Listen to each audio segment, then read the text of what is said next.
It's an interleague battle between two teams from opposite ends of the baseball spectrum. With a roster filled with young talent, the Arizona Diamondbacks out of the NL West have come cross-country to take on the Boston Red Sox from the AL East. Next from Fenway on Monday Night Baseball.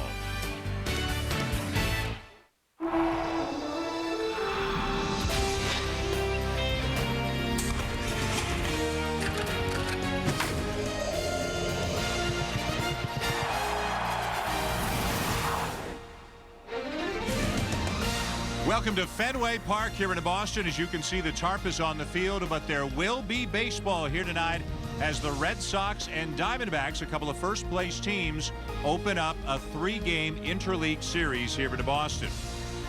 Now, the Diamondbacks come in a struggling team. Yes, still in first, but they have really been struggling lately. The Red Sox were struggling until the bottom of the 13th inning yesterday in the third and final game of their series with the St. Louis Cardinals. The Cardinals had a chance to win the game, had a chance to sweep the series, but Kevin Youkilis with a walk-off home run over the Green Monster in a long game after a rain delay in the 13th inning sent Boston home a winner by the score of 5-3.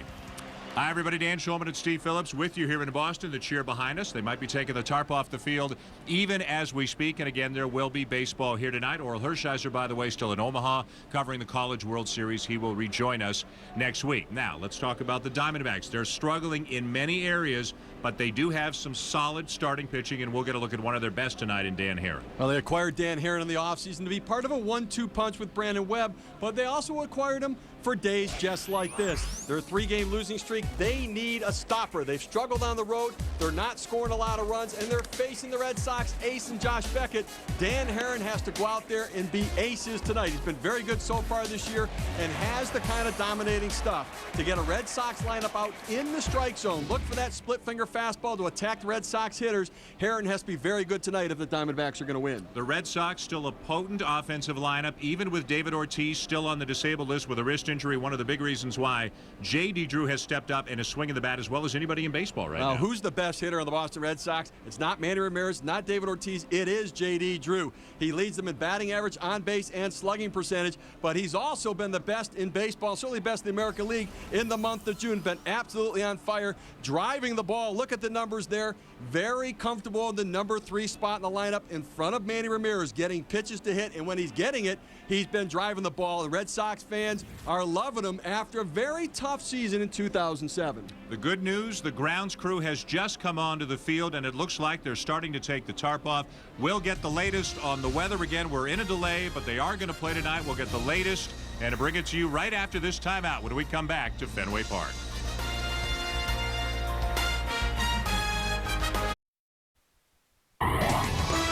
ESPN Monday Night Baseball, brought to you by State Farm, proud sponsor of the 2008 Home Run Derby and Call Your Shot Experience.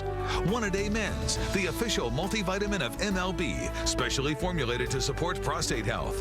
And LoJack, the most successful theft recovery system on earth. No better use of the super slow-mo than seeing the grounds crew take the tarp off the field, which it just did to a rousing ovation just a couple of minutes ago here in Boston. Back at Fenway Park, an AL-NL showdown presented by State Farm. The Arizona Diamondbacks and the Boston Red Sox. Josh Beckett is out on the field. He is warming up right now.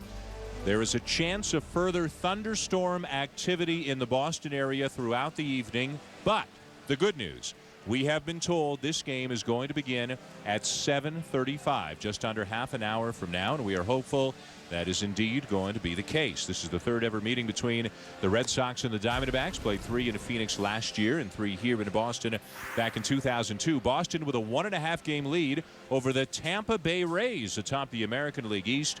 Even with the Diamondbacks playing very poorly for about the last 5 or 6 weeks, they still lead the National League West. The other 4 teams in the division are all under the 500 mark. And the 7th, 8th, and 9th meetings coming up this week between the Diamondbacks and the Red Sox, with Boston taking 2 out of 3 from Arizona in Phoenix last year. Baseball coming apparently less than a half an hour from now. But first, back to the studio, Robert Flores and Buck Showalter. We're going to have some baseball here tonight at Fenway Park. The skies have cleared to a certain extent, and we are getting ready for baseball, as is Bob Melvin and the visiting Arizona Diamondbacks. They are in first place right now in the National League West, although they have not been playing good baseball over the last 6 weeks or so. Time now to check the starting lineup for the Arizona Diamondbacks, presented by Jack Daniels. And good news for the D-backs, they welcome back to their lineup and to the top of their lineup Eric Burns, who's been out almost a month with hamstring problems. A real force for them last year. 50 stolen bases, scored over 100 runs.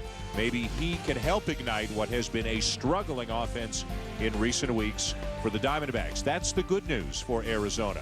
The bad news for Arizona, on the mound tonight for the Boston Red Sox, Josh Beckett. Well, a 28-year-old ace of the Boston Red Sox, and they need him to go deep into this game. 13-plus innings out of their bullpen the last 2 nights. They need Beckett, who is rested, pitching on 7 days rest. He's had a full week since he's throwing.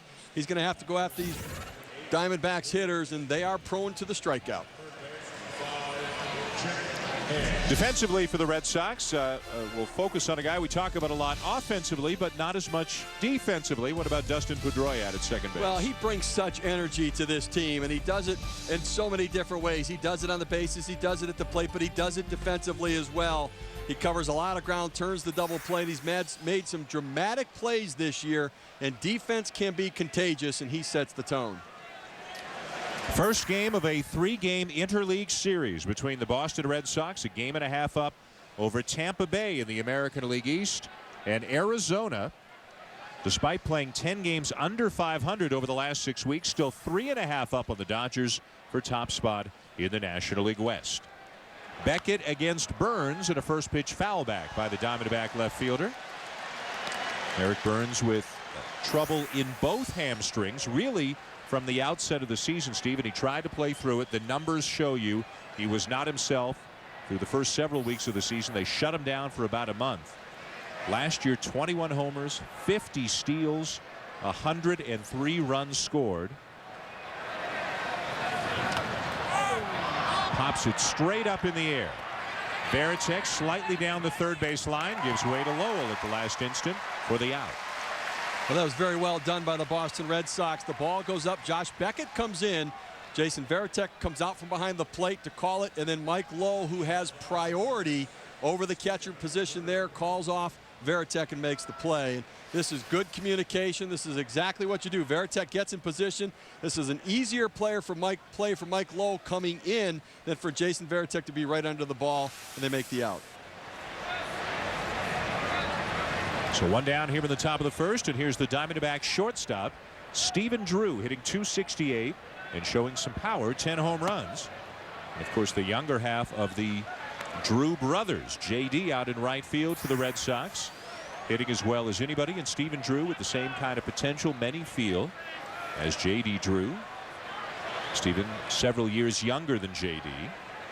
A third brother, Tim Drew, is a first-round pick, a pitcher. He's currently he's come and gone for the majors, currently pitching in independent baseball. Thought to be a two-way player. They think he's going to be an outstanding defender and offensive player. And 10 home runs already, showing some pop in his bat. A very young Arizona team with the bulk of their key players in their mid to late 20s. And a team probably that last season, maybe even internally, they would admit, was ahead of schedule. They won 90 games. They made it to the National League Championship Series. They had a terrific year. The expectations higher this year. And they got out of the gates as well as anybody in baseball. Started the season 20-8. It really looked early in the year like these young players had just come into their own and they had figured things out. You knew that during the course of a season, young teams tend to get better because of experience. They learn to make adjustments, and they came out of the gates just swinging the bats and scoring a lot of runs, supporting the great pitching. And you see how things have started to fade here of late. And offense has been the key. That is what has gone south on this young team. Well, 22 of their first 28 games were within their own division. And we all know that the National League West, which was a very good division last year and was expected to be a good division this year, has been anything but, with San Diego taking a big step back, Colorado taking a big step back. San Francisco expected to struggle, and they have. Brandon Webb and the Diamondbacks were probably the favorites for most people coming into the season, as Drew fouls another one back. But is it a case of the Diamondbacks fattened up on a weak division? Are they not as good as they appeared to be then? Are they better than they've played lately? Well, I think that it's a little combination of both. I think that they were not as good as they played early on when they went 21-9 by May 3rd and had the best record in baseball. But they're also not as bad as they're playing right now. They're somewhere in between, and they have to find that place. Drew lifts a fly ball to shallow right field, and here comes Big Brother to make the catch. 2 down.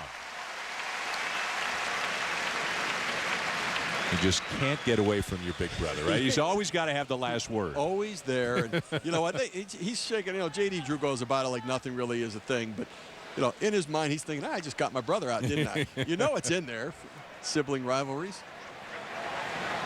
2 down, nobody on for the Diamondbacks here in the top of the first. More on the Drew brothers coming up a little bit later on in the telecast. Here is Orlando Hudson, and known to one and all as the O-Dog, the second baseman and multiple-time Gold Glove Award winner, and hitting a solid .293. Lays off the fastball at 97 miles an hour for ball 1.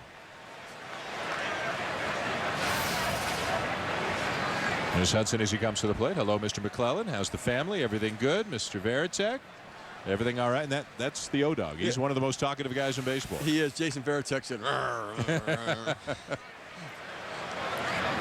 Well, I think we're lucky that Sean Casey, who, by the way, dropped his appeal and is serving a suspension for the incident with Tampa Bay, is not in the lineup tonight. If Casey were playing first and Hudson got to first, we might never finish the game.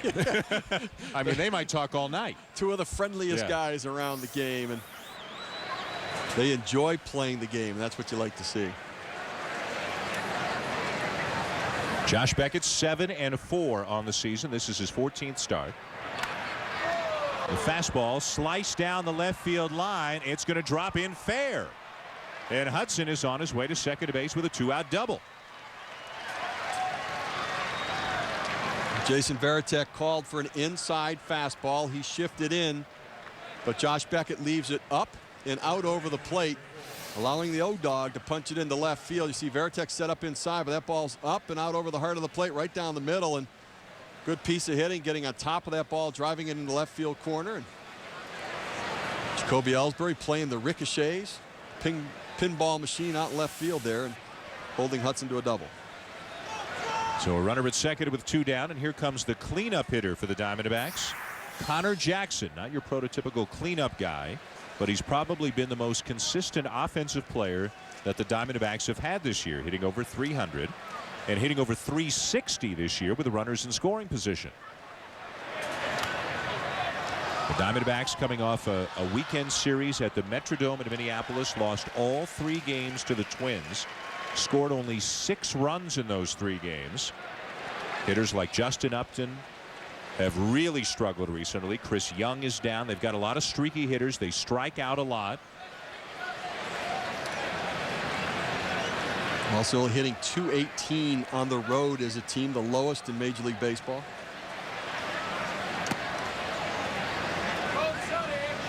Connor Jackson's hitting .400. He's actually on an 8-game hitting streak, but he's driven in 1 run during those 8 games, and that's indicative of the problem where, you know, everybody has been streaky on this team, and a lot of them are in the downside of those streaks right now. And Jackson's been the most consistent guy, but they need other people on base in front of them to try to score runs.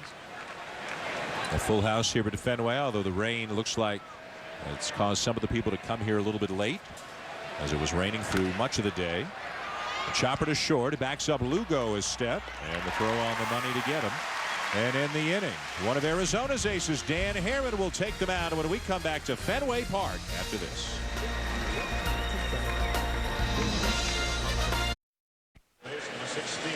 Back at Fenway Park, life is good for Terry Francona despite a number of injuries. The Red Sox have shown great depth. So far this year, they have overcome their injuries, and they're leading the American League East with a record of 47-31. The starting lineup for the Red Sox brought to you by Jack Daniels, and let's focus on Kevin Youkilis, who hit that game-winning home run yesterday against St. Louis. Youkilis right now is in the top 10 in the American League in batting average and RBIs. Still no David Ortiz, still out for at least a couple more weeks with the wrist injury. On the mound tonight for the Diamondbacks, a man acquired in an 8-player offseason deal, right-hander Dan Herron. Well, a 27-year-old with great stuff. You see his numbers there. 224 opponents batting average, 4th best in the National League, and only 16 walks. The lowest walks per 9 innings of any pitcher in the National League. So he throws strikes and has the kind of stuff that he can throw over the plate and get guys out. We have 2 starting pitchers in this game tonight, each with a strikeout to walk ratio of better than 5-to-1. Remarkable numbers for both Josh Beckett and Dan Herron. Play ball is the command here as we go to the bottom of the first, and Jacoby Ellsbury is ready to go. The left fielder tonight for the Red Sox takes a strike in the eyes of home plate umpire Tim McClellan. Ellsbury has played some center, some left, some right. Still has rookie eligibility. Did come up last year, but still eligible to be Rookie of the Year this year. And has to be considered one of the leading candidates. He leads the American League in stolen bases with 34. Just ahead of Ichiro, just behind a Willie Taveras for the Major League lead.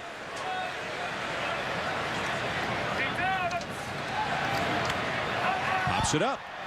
And again, a play between the catcher and the third baseman. And again, the third baseman takes charge. This time it's Mark Reynolds. Deja vu all over again right there on the play. And take a look at the Diamondbacks defensively, a team that has struggled this year to catch the ball defensively, but not the second baseman, Orlando Hudson, the O-Dog, Gold Glove second baseman, a guy that can make an awful lot of plays. Great range. He can cover a lot of ground to his left and right, taking a lot of pressure off of first baseman Connor Jackson. No score, bottom of the first, and here's Dustin Pedroia. Pedroia, the reigning Rookie of the Year in the American League. The Red Sox won it last year, could win it again this year. And Pedroia hitting .282, had 4 hits yesterday in that 13-inning win over St. Louis. Sharply hit, but right at the shortstop, Stephen Drew, 2 down. Now they got started a little bit late, a rain delay of about half an hour, but there will be baseball here tonight and a chance to see an Arizona team that I think a lot of people, even with the success they had last year, they're still not that well known around the country. How good can these guys be? They have great young talent. They have the youngest opening day roster, so they're young kids still learning, growing, developing at the major league level. And with that at times comes inconsistency. They're striving every day to find that ability to become more consistent. Here's J.D. Drew, first pitch swinging, driven to center field. Room for Chris Young, and the inning is over. The Red Sox go 3 up and 3 down against Dan Herron here in the bottom of the first.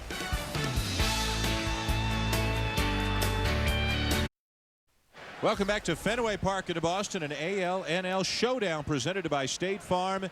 And to no one's surprise, the American League is once again having its way with the National League. So far this season, they're up 25 wins, 96-71 in interleague play.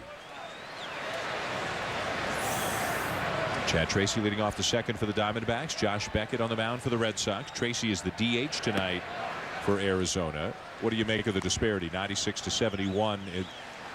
Did you feel, or do you feel, is it a cyclical thing? Is the National League closing ground at all on the American League? I thought this would be a year that the gap would be much less than what we've seen in the past. I mean, a couple years ago, the American League just pounded the National League.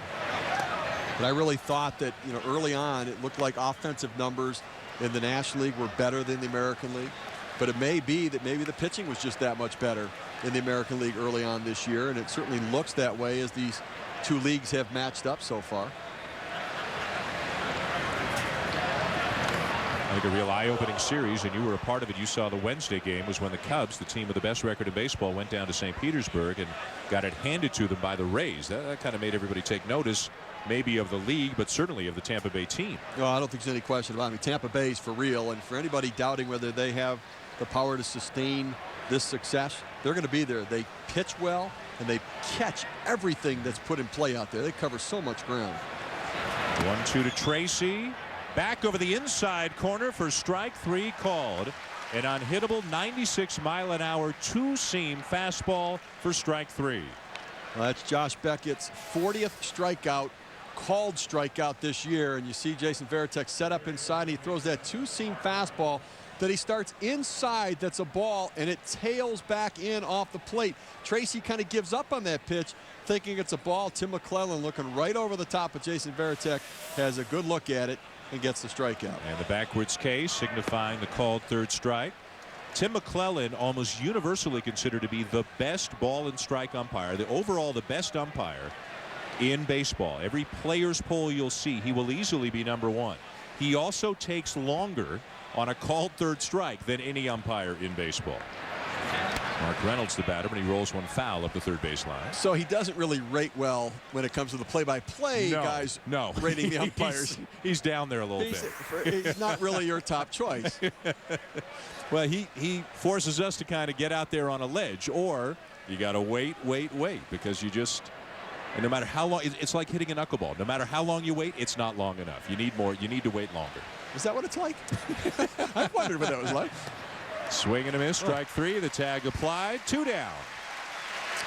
Wednesday Night Baseball on ESPN2. Another ALNL showdown presented by State Farm, and it has a familiar feel to it. It'll be the final game of the series between the Diamondbacks and the Red Sox. And speaking of Tim Wakefield, he is scheduled to start that night for Boston, and Randy Johnson is the scheduled starter for Arizona. Johnson struggling right now. He's been victimized his last several starts by 1 bad inning, and also his strikeout numbers are way down in his last 3 or 4 starts, but he's still can go out there and win you a ball game, as can Wakefield. You're talking about 2 guys well into their 40s, very different styles, but both still capable major league pitchers. And 2 very important pitchers for their teams. They need to give innings, and they need to win some of those games from the back end of the rotation. Here's Chris Young. Young, formerly the leadoff hitter for the Diamondbacks, had a great rookie year last year. Didn't hit for much of an average, and maybe never will, but hit 32 home runs, stole 27 bases. But the numbers have come down this year. He's striking out a ton, his batting average a little bit lower, not stealing as many bases.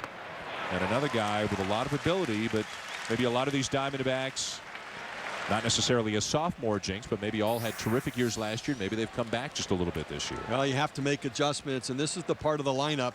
As you look at the big year he had last year, but this is the part of the lineup very vulnerable to the strikeout. Mark Reynolds, Chris Young, Justin Upton, those 3 hitters in the top 10 in strikeouts in the National League. And a lot of swings and misses at the bottom of this lineup. Beckett struck out Tracy looking, struck out Reynolds swinging. Now the 1-2 to Young. Did he go? No, sir, on the appeal, says Mike Everett down at first. Well, Josh Beckett gets so many tough decisions at the plate because he's always around the plate. I think if he hit it, it might have gone out. I know they called it a ball, but pretty close pitch. The 2-2. And a chopper to third, waiting for the in-between hop Mike Lowell, and the inning is over. Beckett sharp early, 3 up, 3 down go the Diamondbacks. Kevin Youkilis with a game-winning home run yesterday, due up third in the bottom of the 2nd.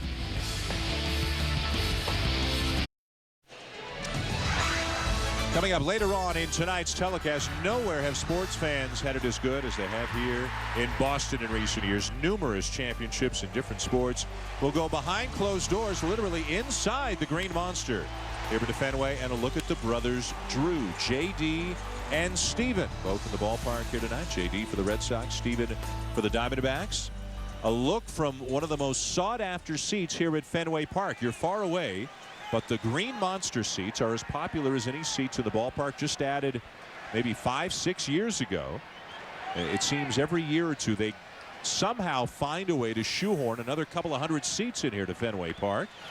And as the old saying goes, if you build it, they will come. I'll tell you, you could probably charge a pretty penny for those Green Monster seats. I mean, that's, you know, to say that you sat up on the Green Monster out there. Yep. Have an awful lot of fun at this ballpark. People come here and enjoy themselves. Manny Ramirez leading off the bottom of the 2nd against Dan Herron. Manny hitting .295, 15 homers, 49 RBIs. Has been bothered by a right hamstring problem the last week and a half or so. He's missed a couple of games. He's come out of a couple early. He's DH'd when he's been in there. A luxury they have with David Ortiz on the DL.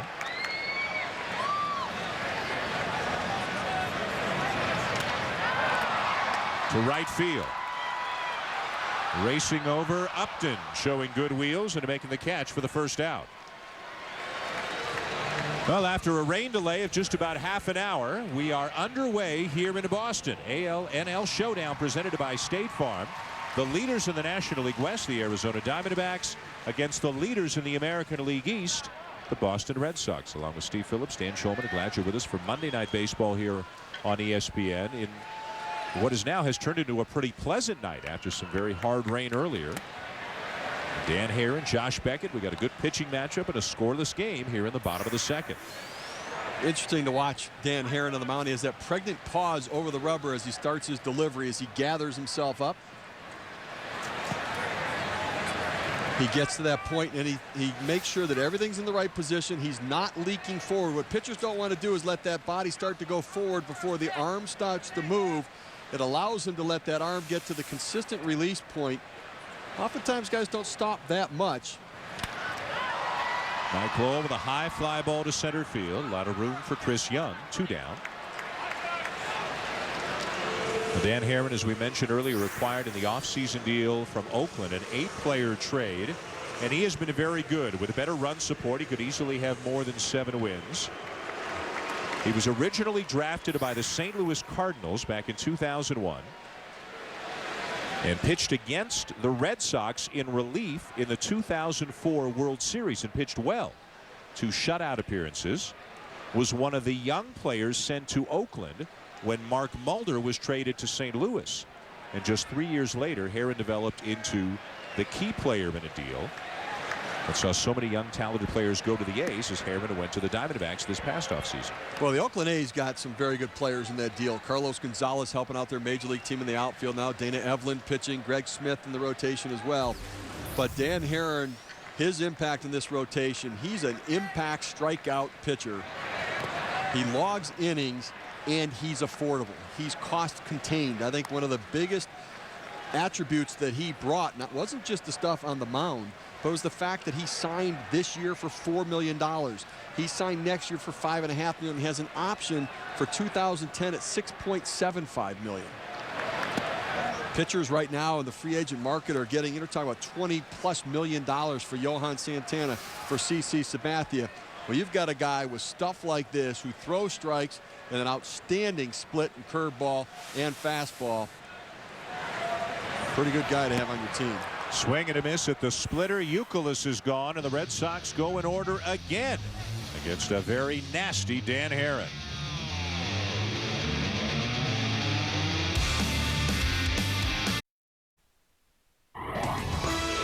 ESPN Monday Night Baseball, brought to you by Captain Morgan Original Spiced Rum. Drink responsibly. Captain's orders. And Lincoln, introducing the all-new 2009 Lincoln MKS. Lincoln, reach higher. Back in Boston in what again has turned into a terrific night after some heavy rain earlier and a half-an-hour rain delay at the start of the game. No score, top of the third. Josh Beckett and Dan Haren giving all indications that this is going to be one heck of a pitcher's duel here tonight. Line and caught down at third by Mike Lowell. A spectacular catch by Lowell to rob Chris Snyder. You have to have quick reactions. It's called the hot corner because when it comes at you, you've got to move quickly. And look at the ball come off the bat. This is a double written all over it going into the corner, and he lays out. Exceptional play, and people don't know Mike Lowell has the highest fielding percentage of any third baseman in the history of the game, including Brooks Robinson. 1 pitch, 1 loud out, and here's Justin Upton to look at a fastball for his strike. Upton right now one of the more perplexing cases in all of Major League Baseball. This young man, just 20 years of age, first overall pick back in 2005, was hitting .344 on May the 8th. Did he go? Yes, he did, says Tim McClellan. I believe he said he went around. Since May the 8th, 130. And in those 115 at-bats, Steve, he has struck out 53 times. He is just really having difficulty at the plate, overthinking, overanalyzing, guessing on pitches, worrying about his hands in his swing and his stride. This game is tough enough to play. that if you have to think about everything you're doing mechanically at the plate, it can really cause you problems, especially with a guy like Josh Beckett on the mound. I mean, he has that sort of dominating stuff. This kid has lightning in his bat. When he makes contact, he can hit it a long, long way, but contact has been tough to come by over the last month. Again, the 0-2, and he won't chase the high fastball. Now, one thing Bob Melvin says is every single day, Justin Upton has come to the ballpark with a positive attitude, a good work ethic. He just keeps grinding away. He believes he'll turn the corner. The Diamondbacks believe he's going to turn the corner. And they have resisted the urge, if there has indeed been one, to send him down to the minors.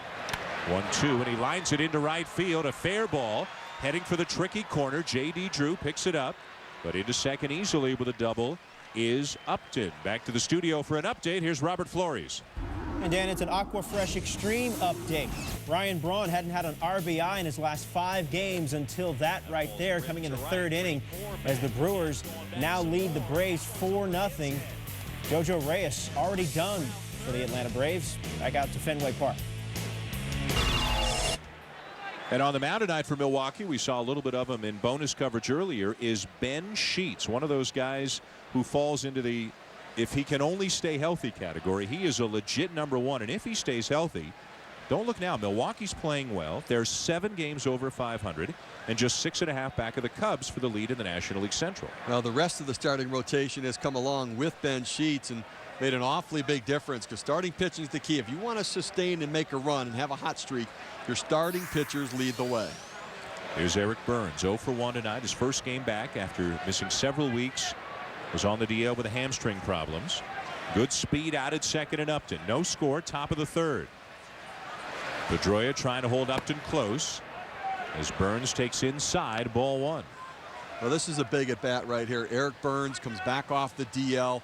He is the leader in spirit. He is the energy of this team. He plays the game like his hair is on fire. He is the guy that brings all of the emotion, and he could bring a lot of emotion to that D-back dugout if he gets things going here. They've been waiting for somebody to spark the offense.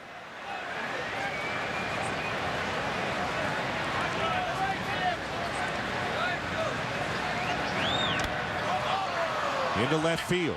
Ellsbury racing over on the edge of the track to make the catch. 2 down, and Upton back to second. Interesting to see how Dustin Pedroia was really jockeying Justin Upton back to the bag, trying to make sure he wasn't going to steal, because he can run. Didn't want him to get to third base with less than 2 outs and put Byrne in a position to get a sac fly. And now with 2 down, it'll be Stephen Drew. Upton still out at second base. No score. 2 down here in the top of the 3rd. Drew retired on a fly ball caught by his older brother, J.D., back in the 1st inning.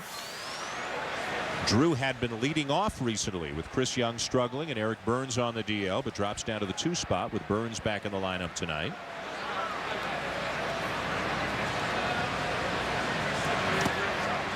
And it's pumped in for a strike. Take a look at the Red Sox outfielders. Not great arm strength from Jacoby Ellsbury in left or Coco Crisp in center, but J.D. Drew, pretty good arm out there. We saw it yesterday in a critical situation in the game against the Cardinals, throwing out Chris Duncan at the plate, a dramatic play in extra innings, and keeping the Cardinals from scoring and allowing the Kevin Youkilis home run to end up winning the game in the 13th. In a game that took over 4 hours, not including a rain delay of about 49 minutes. And even Kevin Youkilis said after the game, he said, man, I'm exhausted. I don't want to play any more baseball today. But it was all worth it for Youkilis and the Red Sox as they avoided a sweep at the hands of the St. Louis Cardinals. Boston a game and a half up on Tampa Bay atop the American League East. And don't look now, here come the Yankees, winners of 8 of their last 10 and just 5 games out. 0-2 the count on Drew.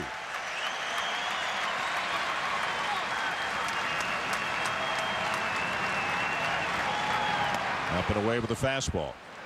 Well, this was the big play yesterday. Look how quickly this base hit gets it to right field, and J.D. Drew gets it from his glove to his throwing hand so quickly, makes a very accurate throw to the plate, giving Jason Varitek a chance to duck. And you've got to duck. Well, that big guy coming in there, that's 6'4", 6'5", about 240 pounds. And Jason Varitek did the right thing by going low. Low man wins at the point of contact. And bringing out some of the football experience there. Veritek to the mound right now. Veritek, 36 years old, plays a lot, 125, 130 games a year in the last year of the contract, and not hitting the ball well at all right now. But Terry Francona knows as well as anybody what Veritek means to the Red Sox in so many different ways, so many intangible ways. Well, the Red Sox have had 10 players on the DL this year, and I think the one guy they have to avoid going on is Jason Veritek. Every time he's gone on the DL in his Red Sox career, the team has fallen apart. Breaking ball outside, 2-2. Interesting pitch right there from Josh Beckett. They went on 0-2. He threw a fastball away. Then they had the meeting at the mound, and it looked like Beckett wanted to go breaking ball, and Veritek wanted another fastball and tried to rush it, overthrow it a little bit there. Now on 2-2. See if they go with the fastball and then give themselves the opportunity to go breaking ball after that. A different set of signs because of the presence of a runner out at second. Curveball, and he went, says Tim McClellan. Drew strikes out swinging. Third strikeout of the night for Beckett, and the Diamondbacks are gone.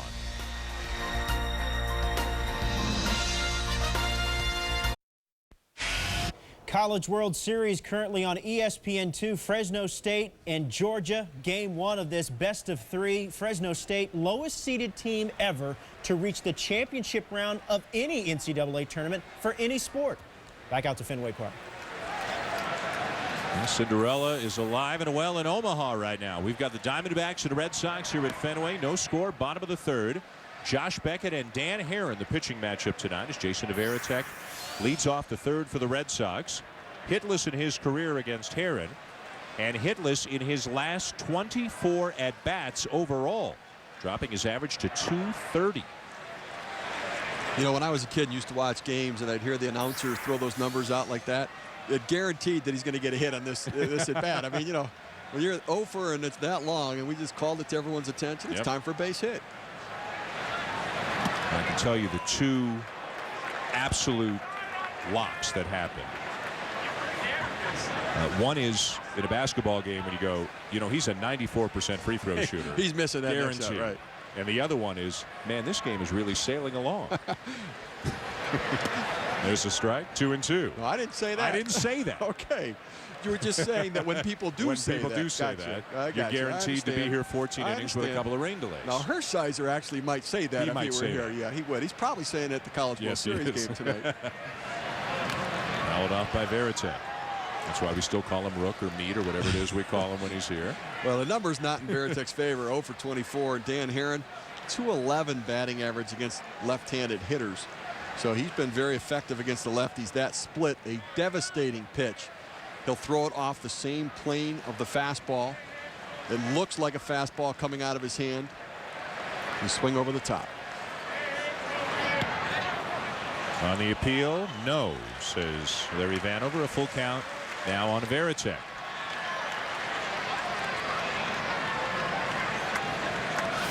Awfully tough to lay off this pitch. Looks like a fastball. You think, I got to speed up, and then drops down and held up. To left center, well hit. Headed for the monster and off the wall on the fly. Veritek digging for second. And he does snap that 0 for 24. Money in the bank. Every single time, right? Well, Jason Veritek worked him on the 3-2 count, held up on that 2-2 pitch. You see them setting up down low, wanting the fastball, but leaves it up just high enough. Veritek gets that front foot down, drives it to left center field, and he's thinking double out of the box, knowing if it's played well off the wall, Chris Young comes up, makes the throw, but Veritek makes it in easily. All right, let's climb inside Terry Francona's mind here for a moment. This is Fenway, and these are the Red Sox, but given the way that Herron and Beckett are pitching, even though it's very early, how much are they looking to get the runner over? And there's the answer as Chris pops it up, and it's caught by Herron. Throw back to second, not in time. A great diving catch by Dan Herron for the out. Well, I like the bunt there. I think it's the right play, but it's the wrong place to bunt the ball. With a man on second base, the bunt should go to third. You want to make the third baseman come get it. He tries to jab at the ball. It's a great effort by Dan Herron right there, and the mindset to get up and try to throw it. And Coco Crisp, that bunt has to go to third base. In the situation there, the pitcher can come get the ball, the first baseman can charge and cut the runner down. That bunt goes to third. The third baseman gives up his position, making it easy for Jason Varitek to go over to third. So a big out recorded by Herron. The first out of the inning, Varitek at second. And now Julio Lugo, number 9 hitter and Red Sox shortstop, hitting .275.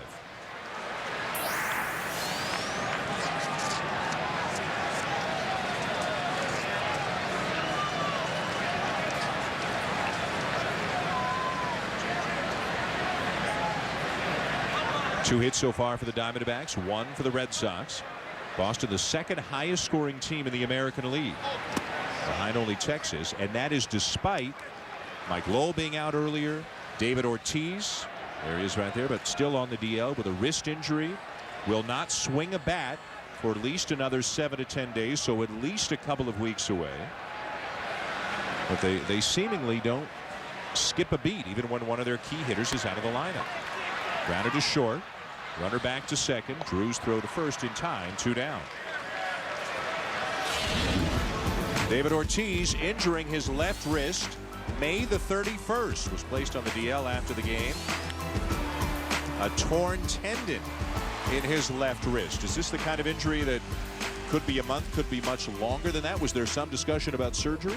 I think they thought about that, but it sounds like every indication is there. The pain is gone. He's now in the soft kind of brace, able to start working his way back in there, and I think they expect him to be able to come back and be back full throttle when healthy. 2 outs. Varitek still out at second for Jacoby Ellsbury.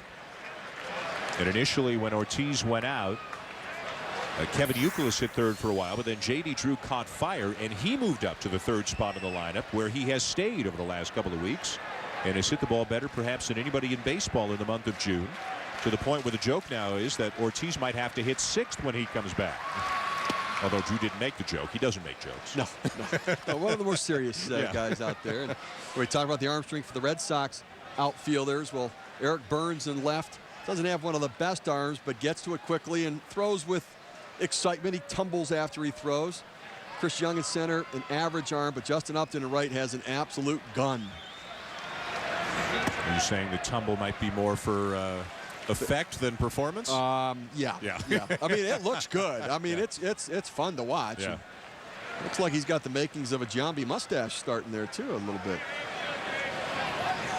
Chris Young out in center, Justin Upton in right. Justin Upton, 6 outfield assists already this year. Fouled off 2-2. And one of the things we talk about is how error prone the Diamondbacks have been this year. And Justin Upton, we talk about the struggles at the plate. Well, he has 8 errors in the outfield already on this season, and misplaying balls in the corner and charging too hard, trying to do too much. And there's some part of taking your offense into the field with you and allowing it to distract your defense, and that's when you start to worry about a young guy. The 2-2 to Ellsbury, and a breaking ball way down and in, the count full. Bob Melvin expected a better defense from his team. They certainly were a much better defensive team a year ago than they are right now. And not only have they made a lot of errors, but then their pitchers have not been able to pick up the fielders by getting that next out to minimize the damage. More unearned runs have scored against the Diamondbacks than any team in the National League. Ball 4.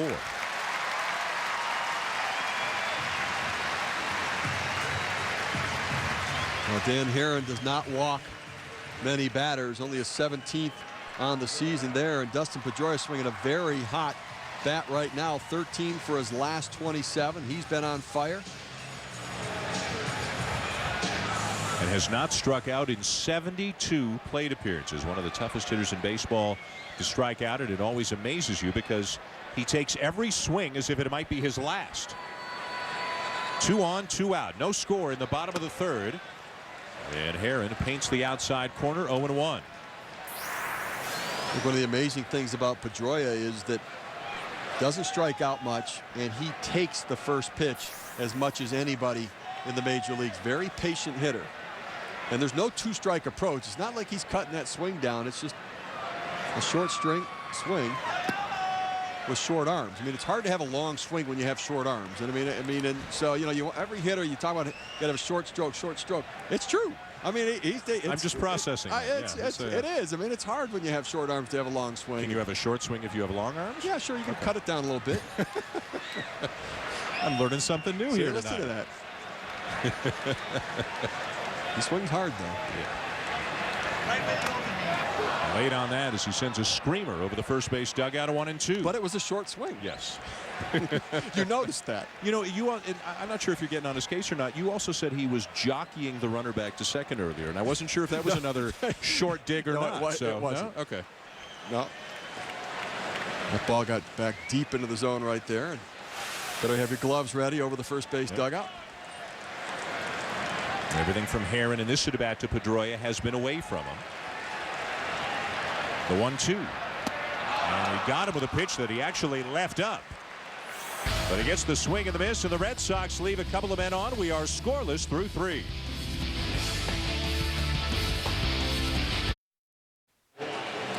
Are you ready for the 2008 Major League Baseball All-Star Game? Catch all the action live from Yankee Stadium Tuesday, July 15th. Coverage begins at 7 p.m.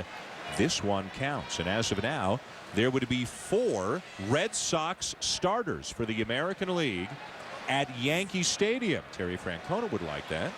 Yankee fans, of course, would not. But if the voting were to end today, Kevin Youkilis, Manny Ramirez, David Ortiz, and Dustin Pedroia would all be in the starting lineup for the American League. Although Pedroia is getting increasing competition from Ian Kinsler of Texas, who's having a great year. Joe Mauer of the Minnesota Twins just passed Jason Varitek for the lead spot in balloting among catchers.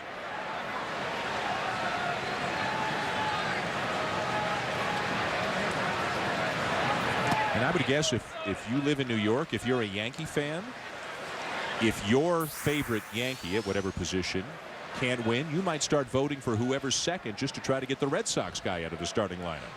Are you starting a little trouble here? I think you're starting a little trouble here, aren't you? I'm just saying. How about voting for your own guy and getting him in? You could do that. Orlando Hudson with a swing and a foul off the mask of Varitek. 2 balls and a strike. Jeter and A-Rod are leading the balloting at their position, so the Yankees are going to be represented in the starting lineup. I need to point out, though, that we got Jason Varitek out of the 0 for 24, and after you point out that Dustin Pedroia hadn't struck out in 71 at-bats, what did he do? Struck out. Who else are we going after now? What else do we want to finish on? What other streaks or curses need to be broken? Bring them out. We'll take anything on. Grounded down to third. Lowell a step to his left, and the O-Dog retired 1 down. Now, as we mentioned about an inning ago, Boston has become the city of champions. Now, the Bruins, they've won 5 Stanley Cups, but it's been a while, 36 years and counting. The New England Patriots, of course, have had tremendous success in recent years. The Boston Red Sox, after a streak of 86 years, have 2 World Series championships in the last 4. And, of course, the Boston Celtics, recently crowned NBA champions, beat LA T-shirts, selling strong outside Fenway. The Red Sox wore green jerseys in one of the games over the weekend against St. Louis, and Paul Pierce threw out the ceremonial opening pitch here just a couple of days ago. A lot of ties, it seems, between the Red Sox and Celtics. You saw a lot of Red Sox players at Celtics games. The Celtics have been here at Fenway Park. Good times for New England sports fans. We talked to Terry Francona how happy he was for Doc Rivers and the Celtics, and you know, Francona and Doc Rivers and Belichick will all tell you that they had bad experiences in other places. Belichick in Cleveland and Doc Rivers in Orlando and Francona in Philadelphia. And the reason it got better wasn't so much that they got better, they got better players that helped them win.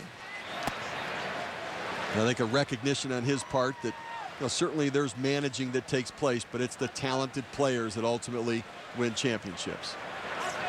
And this Red Sox organization has become a terrific blend. Obviously, they have the finances to go out and sign guys to big contracts. They can make trades for top-notch players. But their farm system has also been tremendously productive in recent years with the likes of Youkilis, Pedroia, Ellsbury, Theo Epstein, the general manager of the Red Sox. This is a great blend of draft and develop and go out and spend your money wisely. And they spend a lot of money, but they have spent it wisely. Grounder to short. Lugo, who has been error prone this year, not this time. Connor Jackson retired 2 down. Well, back to the Celtics into winning the NBA championship on Friday night after a rain delay here at Fenway Park. Here they are, the world champions of basketball, parading the championship trophies around the field, and then Paul Pierce throwing out the ceremonial first pitch, which evidently caused Jason Varitek to have to lunge to his right and to make a diving stop to avoid having the pitch go to the backstop. They were having fun, though, weren't they? Well, it all came together from 24 wins to 66 wins. The largest turnaround in NBA history, and it wound up with the 17th NBA championship for the Boston Celtics. Here's Chad Tracy. 2 outs, nobody on, no score in the top of the 4th. Tracy, who can play first and third, struck out looking back in the 2nd. Chases a ball in the dirt right there. Okay, Josh Beckett has so many different weapons to attack hitters. Left-handed hitters, right-handed hitters. He has the outstanding 4-seam fastball. He can run up to 97, 98 miles per hour. He'll throw a 2-seam backdoor fastball at 95, 96. And then he has that 12-6 curveball that he gets you to swing right over the top of and bounces it in the dirt. There's the curveball, but Tracy wouldn't bite. Has a very good changeup as well as a weapon against the left-handers. Throws them all for strikes at any time in the count. Great confidence. He repeats his delivery time and again. The ball looks the same coming out of his hand, whether it's a fastball, a curveball, or a changeup. Going with the curveball again. And he got him looking, and Tracy knew it. Strikeout number 4 for Beckett. A tough night for hitters so far. J.D. Drew to face Dan Herron leading off the bottom of the 4th. When you can't be home to watch your favorite MLB team, check out MLB.tv. Watch every out-of-market game this season live online. For more details, visit www.mlb.com and click on MLB.tv. A look from deep in the right field seats here at Fenway, although no seat is too far away from the action. Swing and a miss by J.D. Drew to get it started in the bottom of the 4th. No score. As you can see, just 3 hits in the ball game. Arizona has doubles from Orlando Hudson and Justin Upton. The Red Sox with a double from Jason Varitek. Drew takes a pitch at the knees, and Herron is out in front 0-2. Well, that split is just absolutely devastating to left-handers from Dan Herron. Drew went up there looking fastball. Swung right over the top of the split, now coming in. Well, the presence of Herron is one of the reasons why a lot of people say if Arizona can make the playoffs, this is a team you don't want to mess with in the postseason. Now, Brandon Webb has been mortal lately, has not been his normal dominant self. But the presence of Brandon Webb and Dan Herron at the top of a rotation, I don't know if there's a better 1-2 in baseball. I'll tell you, it's pretty good. In a short series, you know, you talk about the division series, the league division series, the best out of 5. If you can get, you know, 2 starts from Brandon Webb and a start from Dan Herron in that series, you're awfully tough to beat. And I think that the key now is just to get there and see that you can play that short series. Breaking ball just outside, a full count. You know, feeding a lot of splits here, and you see Snyder behind the plate saying down, down, down, get it down. That's a pitch you want to start at the bottom of the strike zone and try to get it to come out of the zone. Bouncer down to first. Jackson defeats Herron for the out as we check in with Robert Flores for a Sports Center right now. Kobe Bryant, LeBron James, and Dwayne Wade headlined the United States Olympic team. Announced today the 12-man squad opens play August 10th against Yao Ming and the Chinese team. A picture from Blood Horse magazine shows Big Brown running with a dislodged shoe at the Belmont Stakes earlier this month. No word on what effect that had on his last place finish. Owners estimate they lost $60 million when Big Brown did not complete the Triple Crown. Guys. All right, Robert, thank you. Back to the NBA news as Team USA was announced today. No training camp, just a 12-man team that was announced, and great to see both Chris Paul and Darren Williams make Team USA, 2 of the 3-point guards, along with Jason Kidd. I was surprised at Jason Kidd making that a little bit.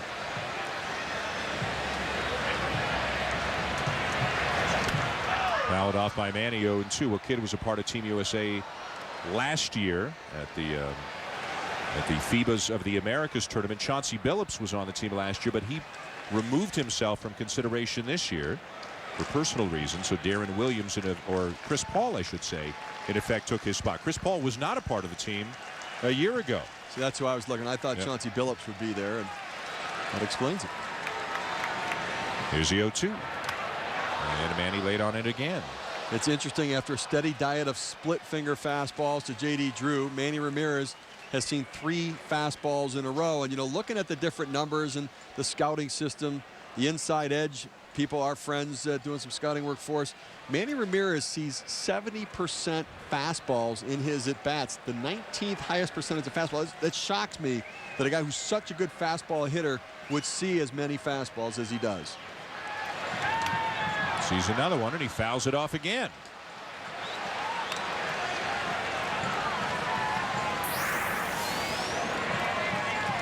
Very good numbers in his career, limited at bats, although more than anybody else on this Boston team.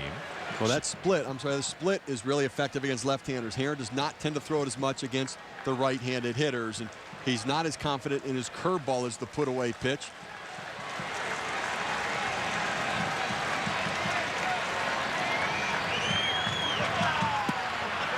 Why would he not throw the split as much to a right-handed batter? Because that split will fade down and into the right-hander, into the wheelhouse for the right-handed hitter. The split to the left-hander kind of fades away from him a little bit, where you swing over the top of it. If Manny gets out in front of the split and it sinks down and in, he might still be able to drop the bat head down. Herron's given up 10 homers this year, 8 of them to right-handed hitters, only 2 to the lefties. So his stuff does work better against left-handed hitters than right-handers. Now, certainly he's been effective against righties this year. Ahead of Manny Ramirez, a ball and 2 strikes. And he chases the splitter in the dirt. Snyder has to complete the strikeout, which he does, and Manny is gone, 2 down. Well, let's take a look now at our one-a-day men's strikeout leaders for this week, and we'll focus on the American League strikeout leaders. Josh Beckett already has 4 through 4 innings tonight. And as we look at the American League strikeout leaders in terms of strikeouts per 9 innings, Josh Beckett, #1 in the American League. For every strikeout this season, One-A-Day Men's will donate $10 to the Prostate Cancer Foundation. To this date, One-A-Day Men's has raised over $150,000. You saw #2 on that list in strikeouts per 9 innings in the American League, CC Sabathia, a man who is generating a lot of interest, a lot of rumors and discussion about whether or not the Indians are going to trade him. Fly ball to right center. Young the catch. Lowell retired. Inning over. The Red Sox go in order. We got ourselves a pitcher's duel going on here at Fenway Park.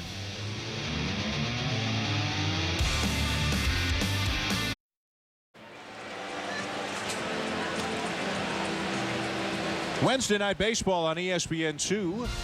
Again, it's the Diamondbacks and the Red Sox from Fenway Park beginning at 7 Eastern. Randy Johnson and Tim Wakefield, the schedule of the pitching matchup of the final game of this 3-game series between division leaders.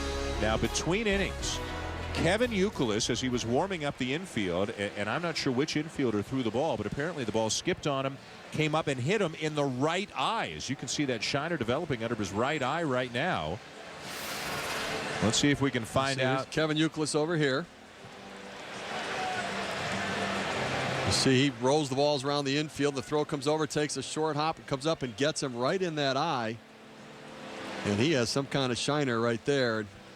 Looking for blood first, and then feeling what was a very quick lump to form under that eye. Remember, the Red Sox with a short bench today. As Sean Casey, the guy who would normally be the backup first baseman, started serving his 3-game suspension from the brawl in Tampa.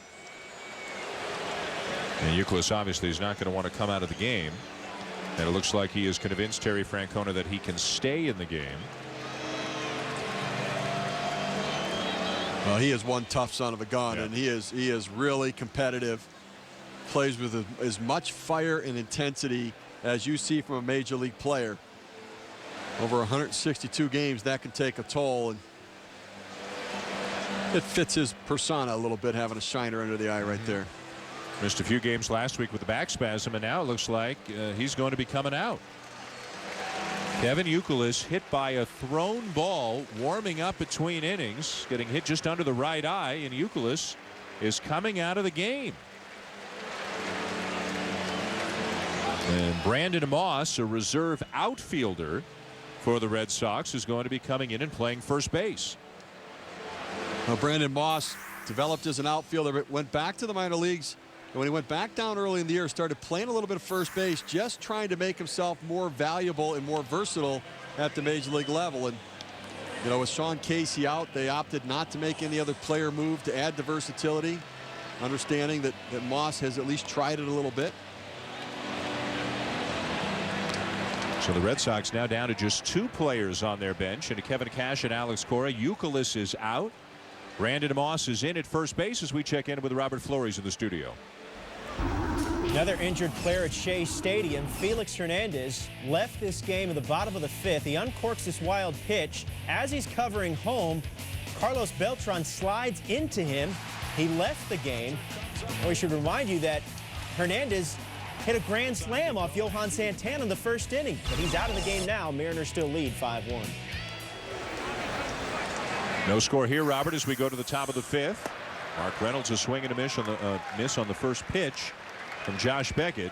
Well, to say it has been a disaster of a season for the Seattle Mariners so far is an understatement. They were kind of a trendy pick with the acquisition of Eric Bedard, the signing of Carlos Silva.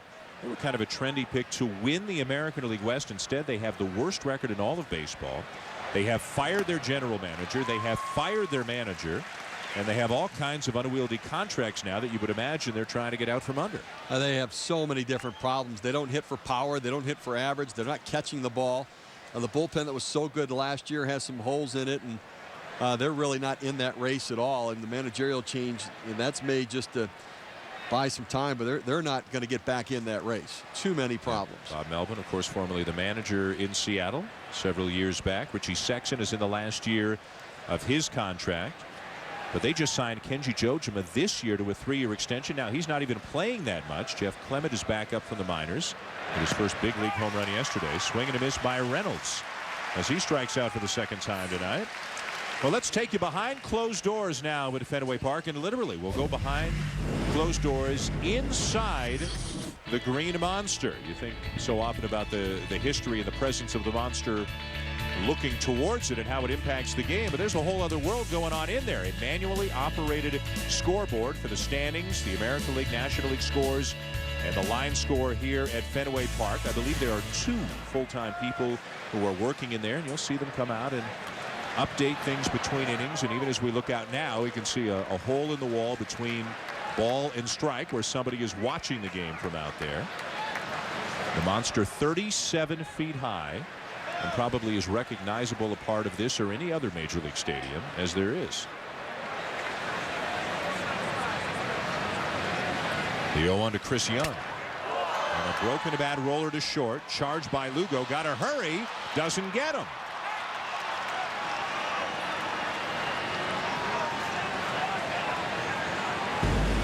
Back inside the monster, a lot of players feel so strongly about the history of this park and the monster that they like to leave their name on it. Some Andy Pettitte, David Wells, Jason Marquis, and others signing their names. Even somebody as recently as the young man Michael Parisi, who gave up the home run to Kevin Youkilis yesterday. This past weekend was his first time ever at Fenway Park, and he's already signed his name inside the monster. Is there a Dan Shulman autograph out there? There is not. I've never been in there.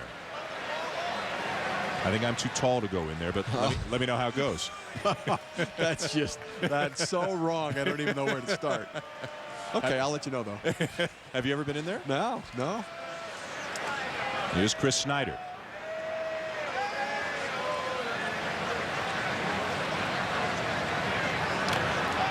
About the time Manny Ramirez disappeared during an inning out there, just kind of went in for a little pit stop. Yep. That last ground ball kind of rolled up Julio Lugo's arm a little bit. Kind of got into his body, and by the time he was able to get a grip on it to make the throw, Chris Young's very good speed beat the ball out down the line. Scored an infield hit for Young. Runner at first, 1 out. No score, top of the 5th. Josh Beckett with 5 strikeouts already, including Chad Tracy twice and Mark Reynolds twice. You know that so many historic ballparks have gone by the wayside in the last 15 or 20 years. There have been so many new ballparks. And this is even the final season of historic Yankee Stadium. But somehow there are two stadiums you can never see getting replaced. You just can't imagine them replacing Wrigley Field, and you can't imagine them replacing Fenway Park. No, I agree. Too much history and tradition here, and it's part of the community now. It's part of the culture. Although, you know, I would have thought that about Yankee Stadium as well.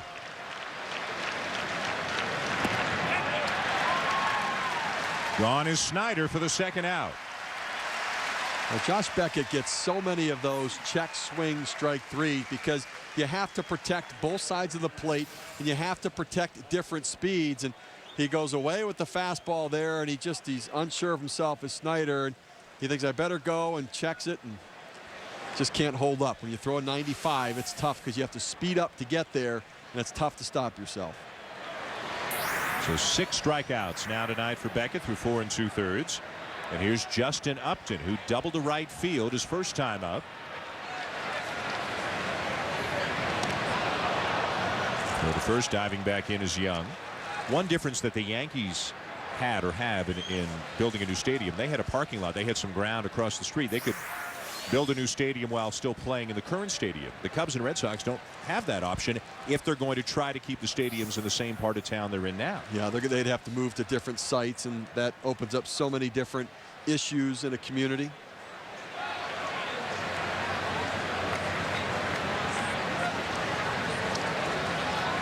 Case says it looks like the Chrysler Building. I mean, these places certainly have their charm, and I'm sure there are some who say, you know, they're old and they could use a coat of paint, maybe more than that, but there's so much history and tradition at both Wrigley Field and Fenway Park. Hard to imagine them ever going away. We talked about Justin Upton's struggles so far this year. Well, the struggles on the road have been the most significant. Coming into play today, hitting only .139 on the road, the worst in the National League.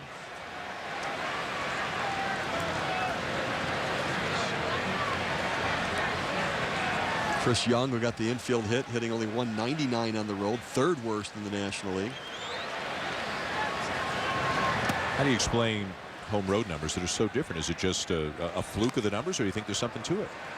Well, you know, a lot of times for young kids, I mean, you know, going on the road's different. There's more distractions. You don't have your normal routine to get yourself ready. When you're playing at home, you have your own facility to work out in a comfort level. You have your own technology there with video equipment to be able to prepare for the game. It also may just be an element of when you got streaky and hot and when you didn't. Line to right. Drew there, and the inning is over. Upton hits it well, but nothing to show for it this time as the Diamondbacks leave a man on.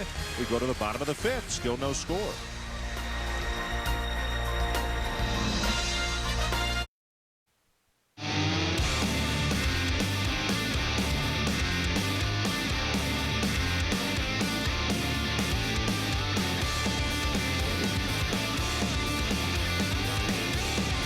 Back in Boston, the song Going Out Swinging by Motley Crue, part of an album that will be released tomorrow, and kind of appropriate here tonight. There's been a lot of swinging, but not a whole lot of connecting so far tonight between the Diamondbacks and the Red Sox. Josh Beckett and Dan Herron are both at the top of their respective games. Brandon Moss, who came on to replace the injured Kevin Youkilis last half inning. If you weren't with us, Youkilis between innings was hit by a thrown ball. It bounced up and hit him just under the right eye. A nasty looking shiner. No Sean Casey, who dropped his appeal of his suspension for the fight with Tampa Bay, began serving his suspension tonight. So Brandon Moss, an outfielder first baseman, taking over for Youkilis. Moss, you might remember if you were up at what time, about 5 in the morning Eastern time? It was about 5 in the morning. Hit a home run to tie the game against Oakland in Japan on opening day. Climbs the ladder there when he comes up empty. Was sent out, spent some time in the minors, had an appendectomy in early May, hit well in the minors, and now back in the big leagues. Left-handed bat with some versatility. And it may be only here as long as David Ortiz is out. To center field. Chris Young, 1 down. Back to Robert Flores in the studio. Guys, Mark Teahen had 7 home runs last year. He has 8 now. This one coming against the Colorado Rockies, coming in the bottom of the first. It's a 3-run homer. Kansas City's Mike Aviles, 1 for 1 in RBI. He now has 13 ribs in his last 18 games this season. Guess the wind's blowing out in Kansas City tonight, huh? At first I thought, well, maybe it's in Colorado. That was in Kansas City. Ball's carrying tonight. Jason Varitek, the batter. How about the Royals? They are hot. They are dominating in interleague play right now. They've won 8 of their last 10. They're still last in their division. But they're only 2 games back of Cleveland, 3.5 back of Detroit. There is some young talent right now in the Royals organization. It's going to be a while, but they're headed in the right direction. Well, they are headed in the right direction. You know, the more I watch, you know, and I see parity starting to happen, the one thing I see is, you know, I think there's the Red Sox, the Cubs, that are very consistent, balanced teams.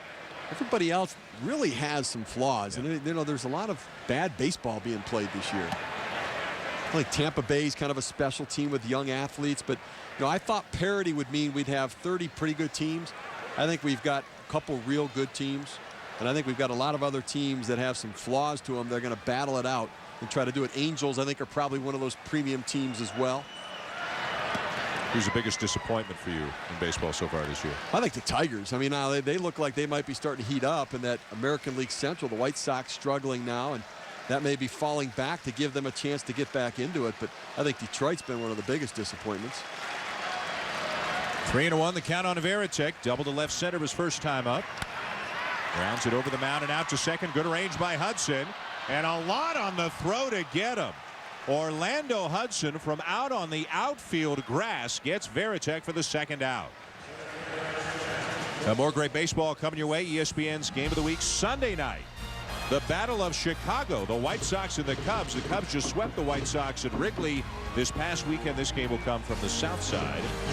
ALNL Showdown presented by State Farm. Then 1 week from tonight, we will be in St. Louis at Busch Stadium. The surprising St. Louis Cardinals taking on the New York Mets. The Cardinals are 11 games over 500. And remember, they haven't gotten a pitch all year from Chris Carpenter. Haven't gotten a pitch all year from Mark Mulder, who, by the way, could return next weekend. Now Adam Wainwright's on the DL. Now Albert Pujols is on the DL. And the Cardinals just keep playing good baseball. Well, I will tell you, I think Tony La Russa is a Hall of Fame manager. And I would start the campaign tonight that Dave Duncan is a Hall of Fame coach. I mean, I look at what he does with guys who had potential in other places. How about Joel Pinheiro, who was a Red Sox and Mariner and failed? He fixes guys. He takes guys with potential who have never really figured it all out and puts them together to make them effective major league pitchers. Kyle Loesch has won 6 in a row, I think. Well, Braden Looper was a closer. They converted him to a starting pitcher, and he was always kind of a one-pitch guy. So you thought, well, he's got to be a reliever. Well, you know what? Now he's got a pretty decent breaking ball. He's got a changeup. It's amazing what Dave Duncan has done, and I tell you, I tip my hat to them because they have done a fantastic job. The 2-1 to Coco Crisp. Slash to left field. Burns in, makes the catch. Inning over. 7 in a row set down by Heron. Eric Burns will lead off the 6th for the D-backs.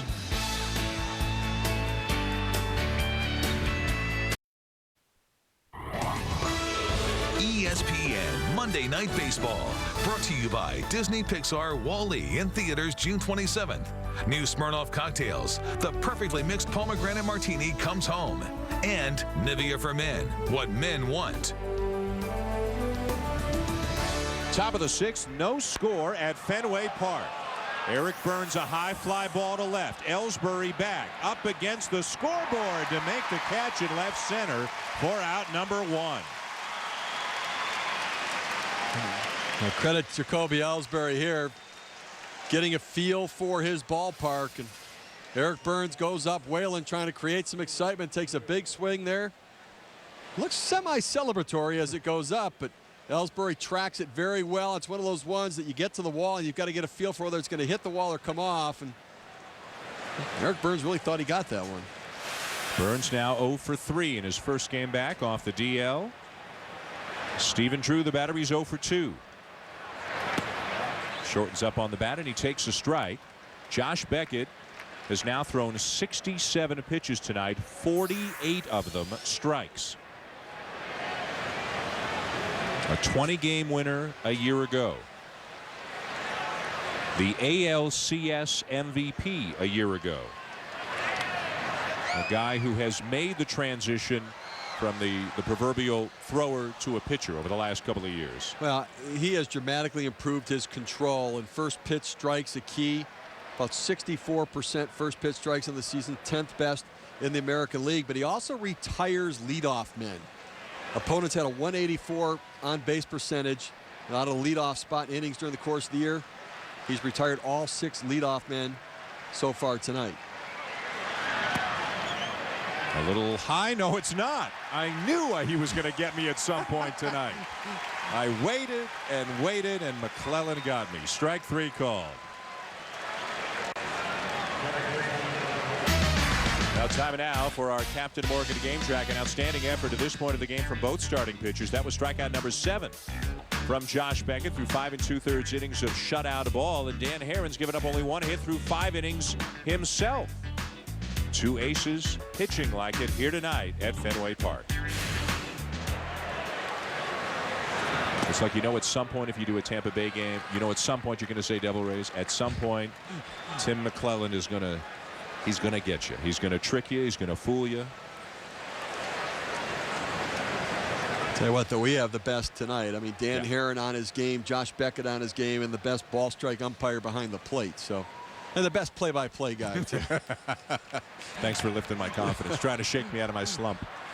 Orlando Hudson skies one into shallow left center. And the Diamondbacks are gone in order. Nothing doing for the offenses so far here tonight. Back at Fenway Park, a reunion for the Drew brothers. Steven of Arizona, J.D. of Boston. Both highly touted prospects coming up. Both drafted in the first round. J.D. Drew drafted in the first round twice. As you probably know, drafted by Philadelphia, didn't sign, and eventually the next year drafted by St. Louis. J.D. Drew now in his 11th season of the big league. Steven Drew drafted in the first round by Arizona, has come up through their system and is now their everyday shortstop. And 2 guys, similar personalities. Both Steve, low-key, don't show a lot of emotion. Steven maybe a little bit more than J.D. Here's Julio Lugo leading off the 6th for the Red Sox in a scoreless game and takes a fastball right down the middle. And they really have the right temperament to play Major League Professional Baseball. You play 162 games. You can't be too high or too low. You've got to kind of try to keep it on an even keel and not overreact. Emotions get in the way of playing the game. But there are those who will say and have said more about J.D. than Steven probably, that question their desire. Are they giving 100%? Are they pushing themselves as much? And there are others who say don't mistake a lack of emotion on the outside for what's burning inside. The one thing I found is you can't change people. They kind of are who they are. I mean, J.D. Drew's not the most emotional guy. He's not the fieriest guy. He's not the center of attention in the clubhouse or in the dugout. Steven's kind of the same way. They're more blenders than impact players. But you need all kinds, and they're not all cut from the same mold.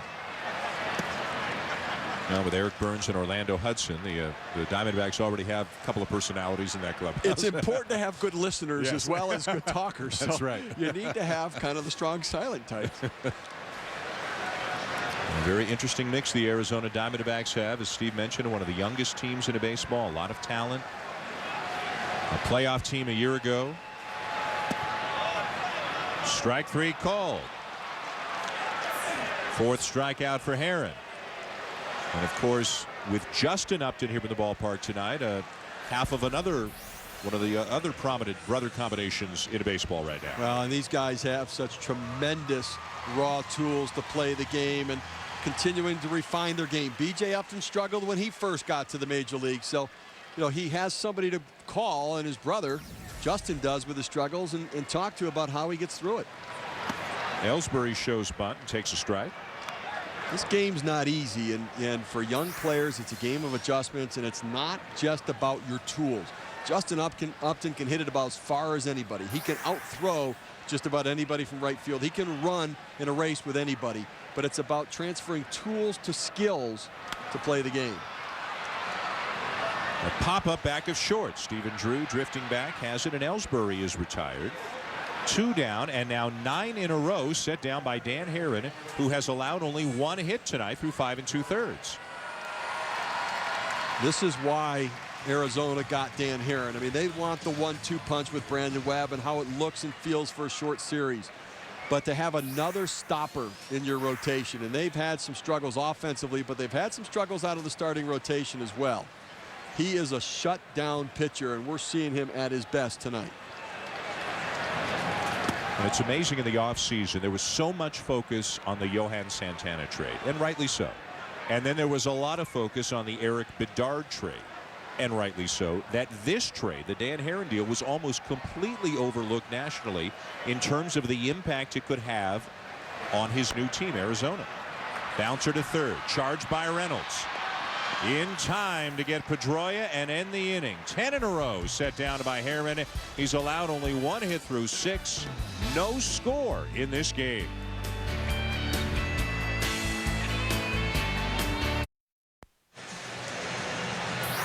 Now the 2 starting pitchers tonight, Dan Herron and Josh Beckett, putting on a show. A scoreless game going to the 7th. A total of just 4 hits in the game. Big strikeout numbers for Beckett. Just 1 walk in the game as well. Look at how low the pitch counts are. 2 aces, 2 horses, 2 guys who want to finish what they start, going deep into the game. Herron, a guy who threw 222 innings a year ago with Oakland. Connor Jackson leading off the 7th for the Diamondbacks. He has grounded out to short twice tonight. Breaking ball inside.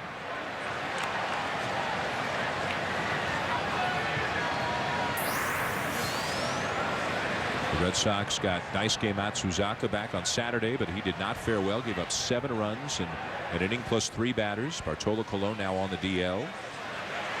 John Lester pitching extremely well. Tim Wakefield pitching well. So there's still a very strong, solid rotation for the Red Sox. That's really been the key. I mean, with 10 players on the DL this year, they had 8 players all season last year. They just seem to find depth. Justin Masterson comes up. He gets 4 wins in the rotation. Lester's been fantastic. Bartolo Colon before the back. Very good. Jackson can't catch up to the fastball. 2-2. Now Beckett goes up and in with the hard fastball right here and puts a little bit of something extra on it. And missed his spot. They set up away, but the ball tails inside in that hole up in the zone. Very tough for any hitter to catch up to.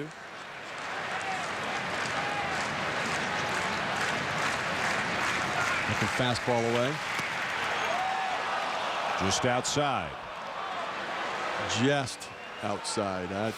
Tim McClellan sets up on the inside corner. The pitch goes to the outside corner, and Jason Varitek just has to kind of reach a little bit for that pitch.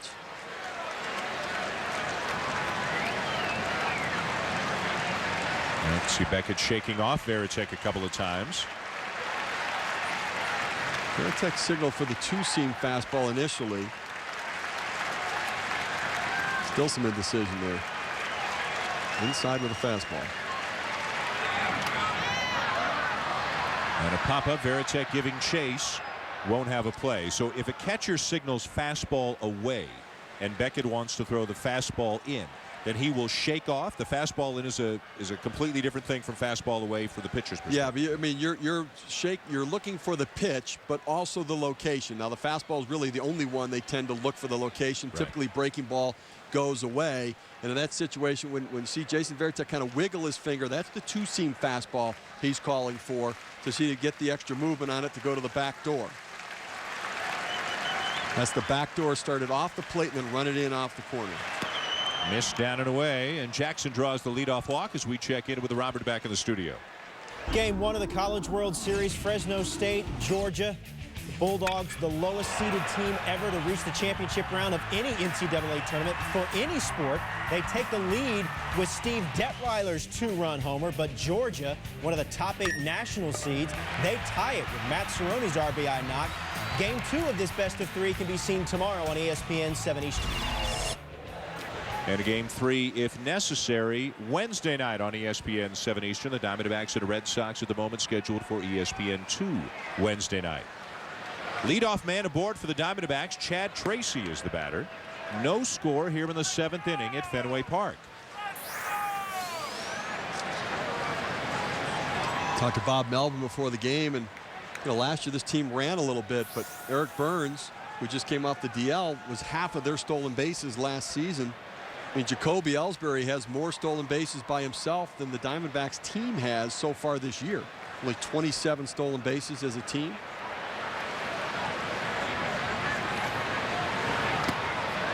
And Tracy didn't want to swing, but he did in the eyes of Larry Vanover down at third. The count of 1-1. The problem Bob Melvin has as well is, when you're struggling to score runs, you may want to start the runners.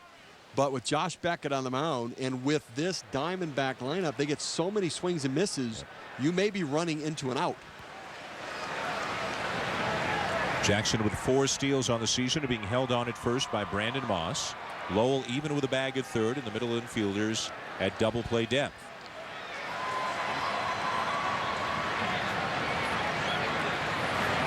Down and in.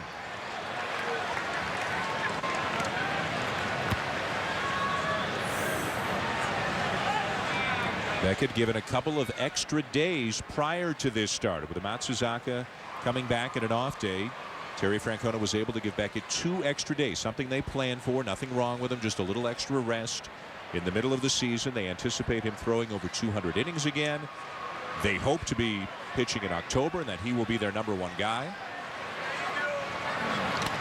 Grounded foul, 2-2.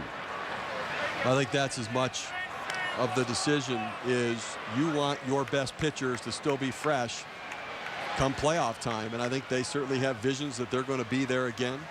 Plus, if you look at their pitching staff, they've been able to weather some problems. Daisuke Matsuzaka's been out. Clay Buchholz down in the minor leagues. Schilling's not there. Cologne now on the DL. This is the guy, Josh Beckett. They cannot afford any sort of catastrophic injury to the ace of the staff.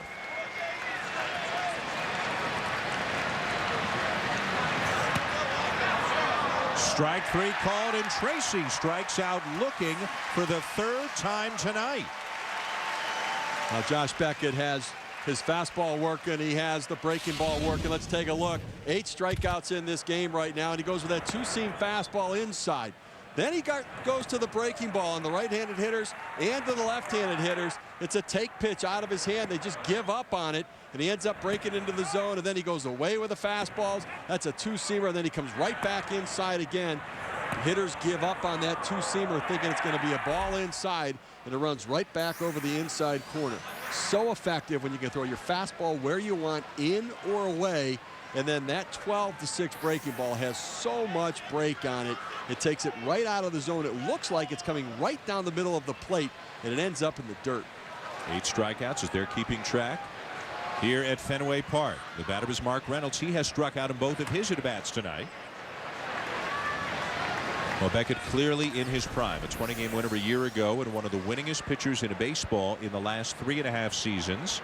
Johan Santana pitching tonight for the Mets, but trailing against Seattle. Brandon Webb, the Cy Young Award winner 2 years ago, and the runner-up last year in the National League. 11 wins already this season for the Diamondbacks.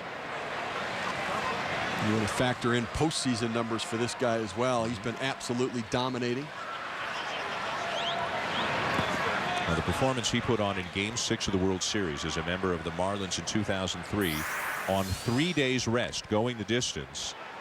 There was nobody taking the baseball from Josh Beckett. He was going to finish that game that night. He's so competitive, and one of the things that makes Curt Schilling such a special pitcher in his career was his competitiveness. This kid has every bit of that as well, and goes right at hitters, does not back down, has complete faith in his stuff, and he's really evolved into a better pitcher since coming to Boston.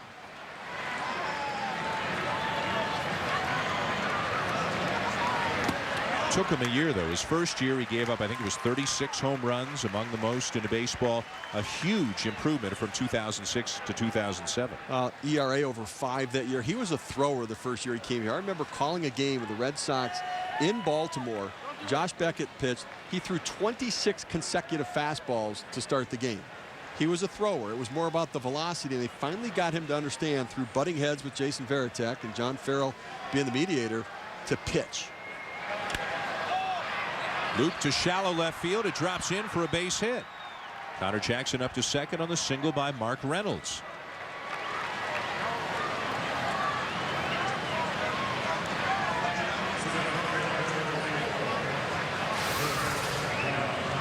Now you see the two-seam fastball running in on the hands. Reynolds getting his hand inside the ball. Does not hit it very well. Kind of gets it off the center, more toward the trademark on the bat. Just muscles it into the outfield.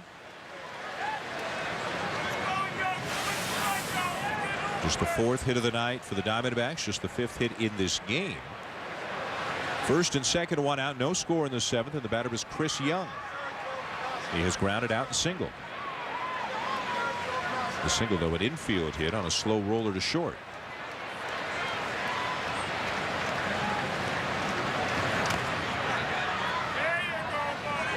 Now, good pitchers keep hitters off base, which is what Josh Beckett does. And this is the one inning of this game the leadoff man has gotten on. But coming into tonight over the last 5 games, men in scoring position, teams are hitting only 130 against him. He makes his best pitches when he's in the toughest situation.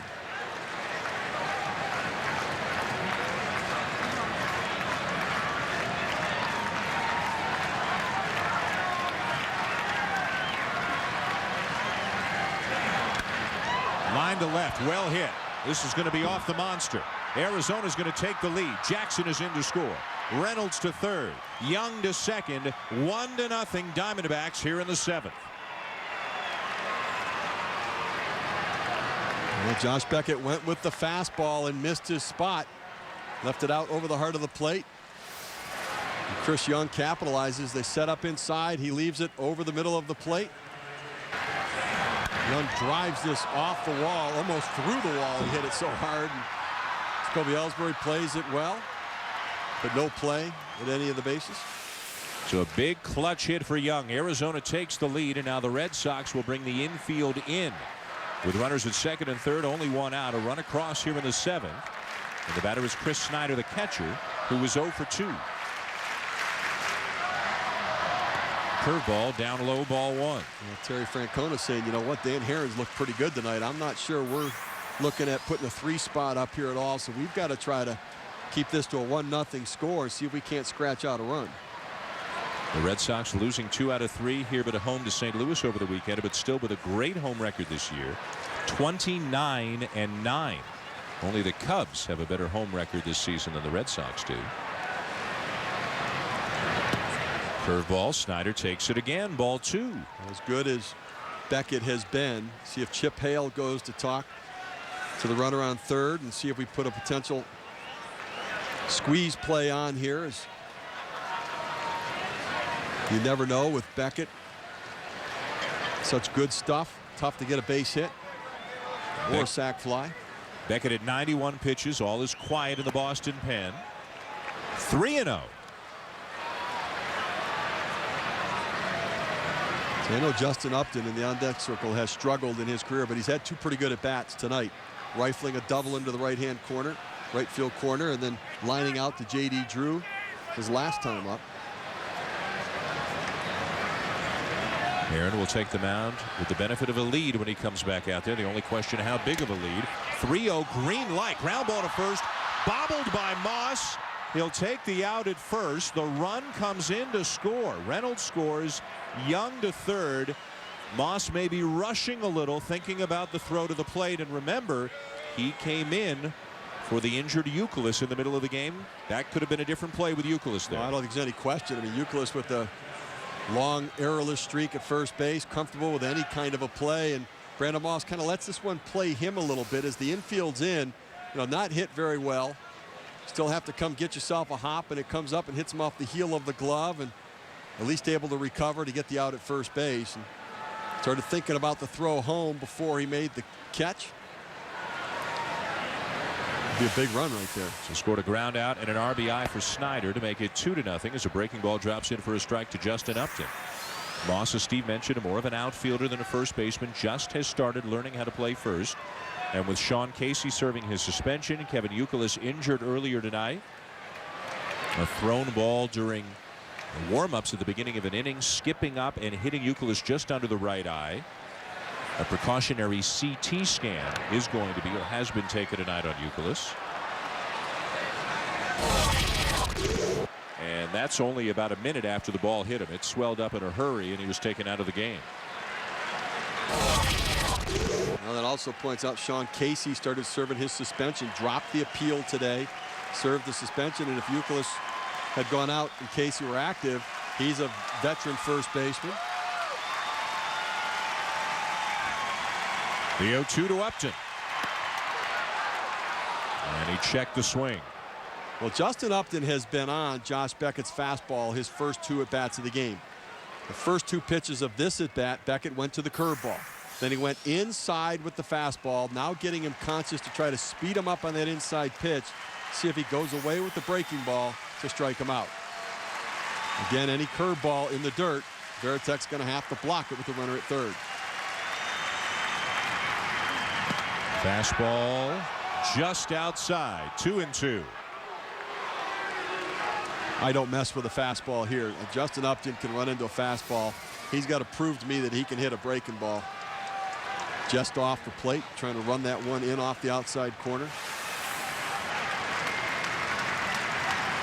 The first 2 runs of the game have scored here in the top of the 7th. The runner at third, 2 down. There's the curveball, and he gets a piece. I throw it again. I do not take any chances trying to sneak a fastball by him. This kid has lightning in his bat. He has a quick bat. I think you've shown him the fastball, trying to speed him up. A lot of trust between a pitcher and a catcher with a runner at third base with that breaking ball that you're going to bury in the dirt to try to strike out a hitter. This was a growth opportunity, though, for Justin Upton, battling here against Josh Beckett. Fastball inside and a full count.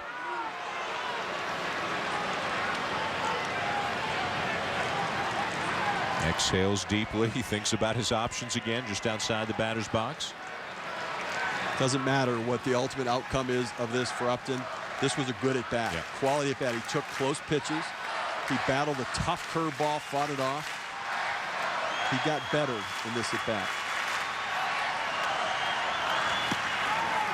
Curveball is high, I guess, for ball 4. Upton takes his base. Let's take another look. They have surprised Tim McClellan here. Starts it at the top of the zone and just catches the top of K zone. Started right at McClellan's eyes and broke it down to the top of the strike zone. And pretty good pitch. Well, sometimes the guys with the real big curveballs feel not only are they tough to hit, they're tough sometimes for umpires to call. Well, they are, because hitters sometimes give up on that pitch. So does the umpire on an occasion, and McClellan certainly has been very consistent, very good so far tonight. David Aardsma, the hard-throwing right-hander, was up in the Red Sox pen, a man who has struck out the side in each of his last 2 appearances. A heavily taxed Boston bullpen, because Matsuzaka went just 1 inning on Saturday, and then the Red Sox played 13 innings yesterday. The next pitch for Beckett will be number 100 on the night. Eric Burns, the batter, he's 0 for 3. The big hit this inning, an RBI double for Chris Young off the green monster. The other big play, the bobble at first by Brandon Moss when he had thoughts of coming home with a throw. Those 2 plays have produced the 2 Diamondback runs.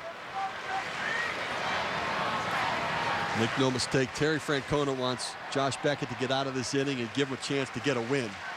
Go back in the dugout, let the offense do their thing. Curveball for a strike.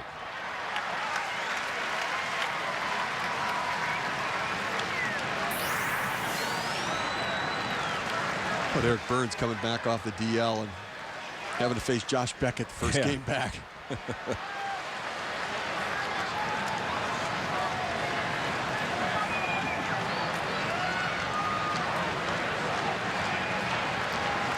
Burns has hit the ball in the air all 3 times tonight. Pulls it foul just inside the third base dugout. Beckett out in front 0-2.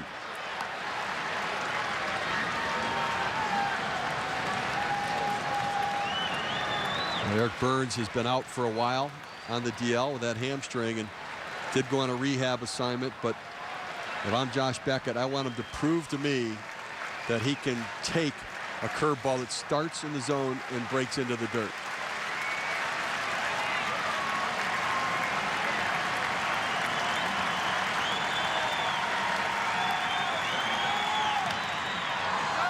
High fastball is popped back foul out of play. Beckett's command of his fastball in this inning has not been what we saw the first 6 innings. That time Varitek set up away. The fastball leaked up and in. Archma continues to throw in the Red Sox bullpen out in deep right center. Beckett brilliant through 6 tonight. 2 hits, 2 walks, 2 runs. Here in the 7th, he has thrown 32 pitches already in this inning. Out in front of another Arizona hitter, 0-2.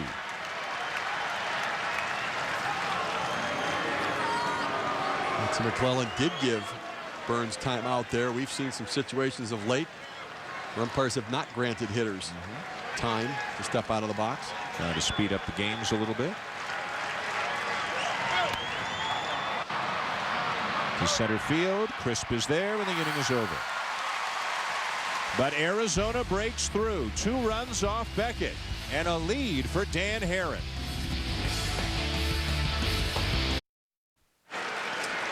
Well, the Diamondbacks and the Red Sox will do it all over again on ESPN Wednesday Night Baseball. Coming your way over on ESPN2 beginning at 7 Eastern on a Wednesday night. And an intriguing pitching matchup. Randy Johnson on the mound for the Diamondbacks. Tim Wakefield on the mound for the Red Sox. A real contrast in styles for the 2 40-plus-year-old starting pitchers.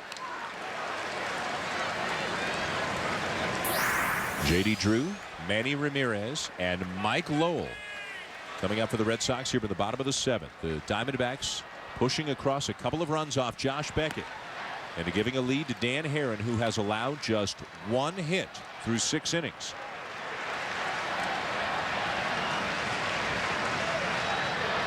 Drew a fly ball and a ground out tonight.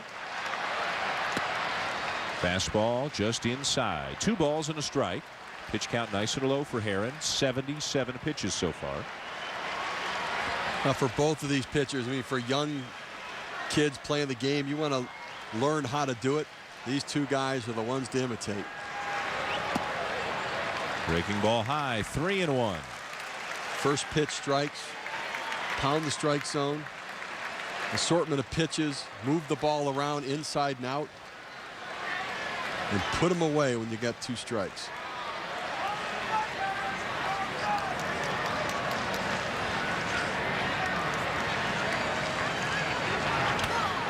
Out of play, full count.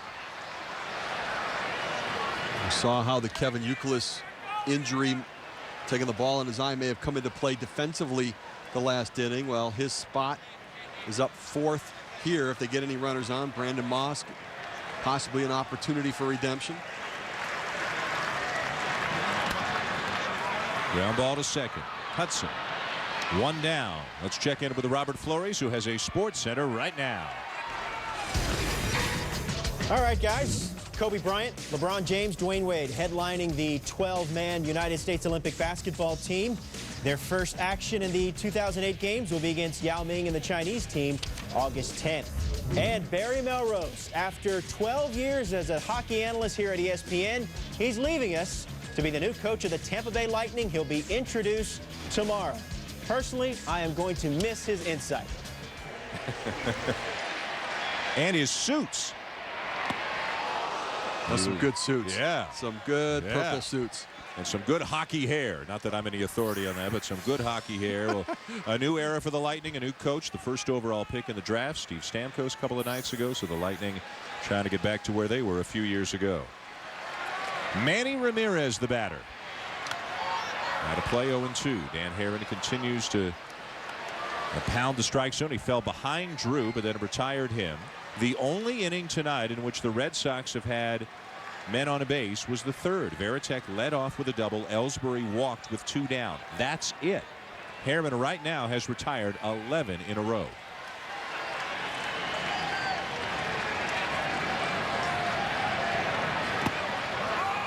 Just outside. Well, Dan Herron has the fastball, the curveball, and the split. He's used that split very effectively tonight, even with the right-handed hitters. Now with Manny, he tends to go with the heater. We saw earlier at bats, he went fastball, fastball, fastball, then finally put him away with the split in the dirt. Reaching back for a little something extra right there, overthrew that fastball. He knows it. Kind of rushed his delivery out there. We saw him so deliberate over the pitching rubber. And he kind of rushed his body out in front, the arm dragged behind, and therefore the fastball elevated. So the count now 2-2 on Manny Ramirez. Missed again, full count.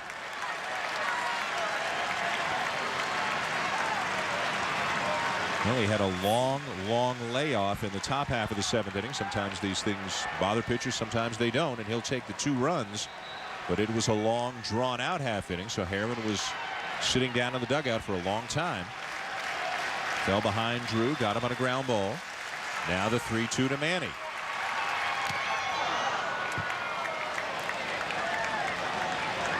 Again, amazing to me how many fastballs Manny Ramirez gets.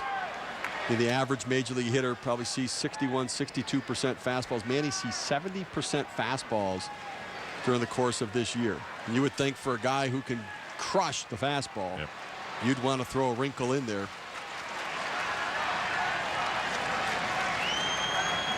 Harriman waiting as Ramirez settles back in.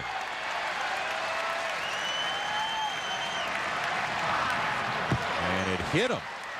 Ran in on him and hit him.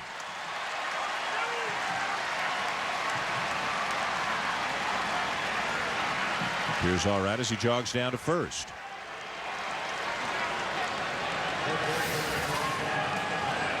And he throws that one right in on the hands, and it's like he gets him off his forearm a little bit there. Now hit right off the hand on the bat, it looks like. Just grazed it though, as he doesn't seem to be in too much pain. So Harriman will work from the stretch for the first time since the 3rd inning, and Mike Lowell represents the potential tying run. Into right field, a base hit. Ramirez puts the brakes on, rounding second. I'd say that was a wise decision by Manny Ramirez right there, as Justin Upton came quickly to the ball and came up throwing. And sure enough, Brandon Moss, they get a chance at redemption as they set up away with a fastball. Mike Lowell just goes with the pitch, and he's so good at not trying to do too much. If the pitcher's going to give you a fastball away, serve it out to right field, take the base hit, and bring the go-ahead run to the plate. Manny going hard, trying to draw a throw. So the first jam in a long time for Dan Herron. All remains quiet in the Arizona pen. The batter is Brandon Moss, who was hitting .300 at AAA at the time of his recall. And a strike. Moss, an 8th round pick back in 2002, 24 years old, has some power.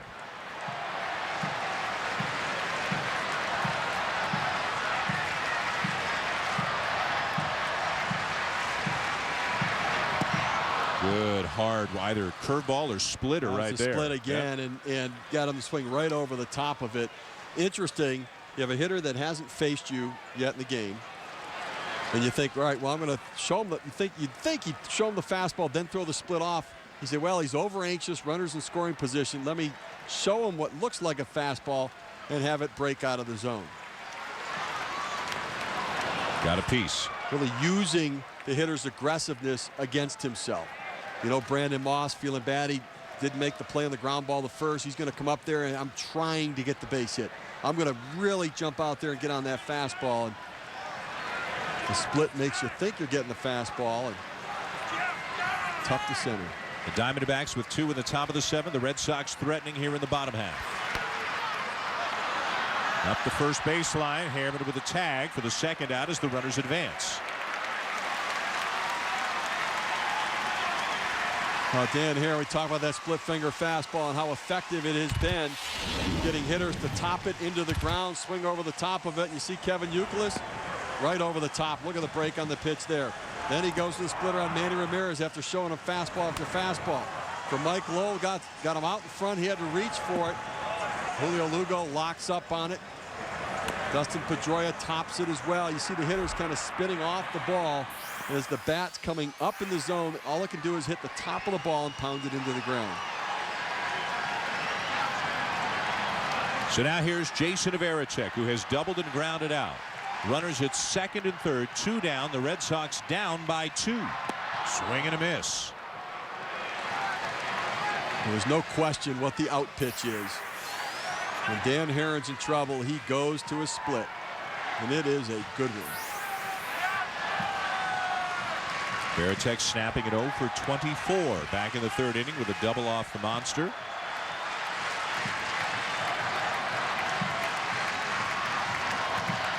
The 0-1. Bounced foul, and Herron ahead of another hitter. And when you're swinging at the split, you have to think about hitting the inside part of the baseball, because what ends up happening with the way it's breaking, the left-handed hitters are hitting kind of the side of the ball that's on the third base side. They're kind of topping it, and therefore they're pounding the foul balls down the right field line instead of trying to drive it back up the middle. In the dirt with the splitter, Varitek does not offer at it. But we've seen outstanding jobs by both catchers in this game tonight. Josh Beckett with the big curveball. Jason Varitek has blocked a lot of pitches. Dan Herron with the split. Chris Snyder keeps it in front. Tony Pena starts throwing in the Arizona pen. A guy with lights out stuff, generally their 8th inning guy when they've got a lead. Fastball inside.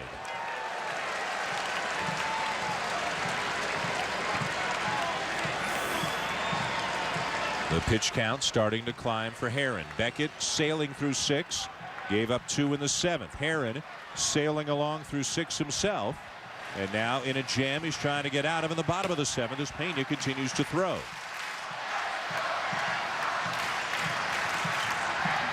The 2-2.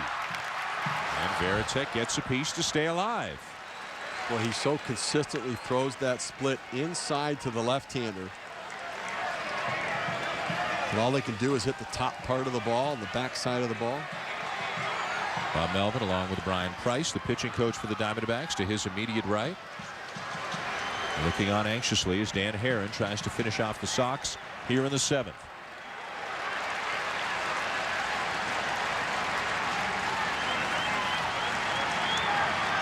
Got him. Looked like more of a curveball there for strike 3 swinging. The inning is over. The Red Sox leave 2 men on, and Arizona still leads.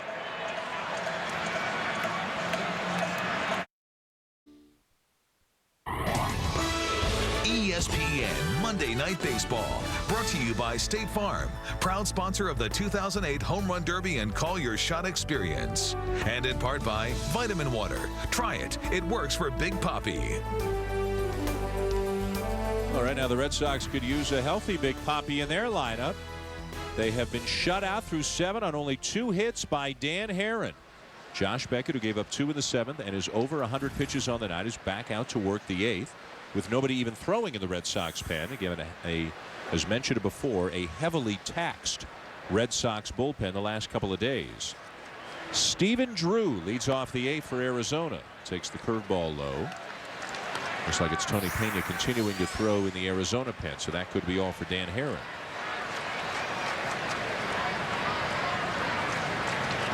Drew, Hudson, and Jackson, the 2, 3, and 4 hitters in the Diamondback lineup, due up here in the 8th. Well, in the 7th, Josh Beckett lost the command of his fastball a little bit. And I thought he went a little too much to the fastball with the strikeout prone lineup with Chris Young and Reynolds. More swings and misses out of those guys than any other hitters in the league.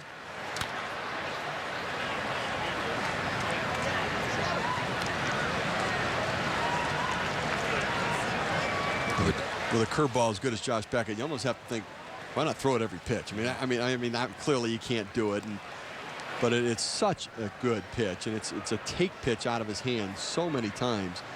He throws the fastball, and then you throw it in the same plane of the curveball. They give up on it.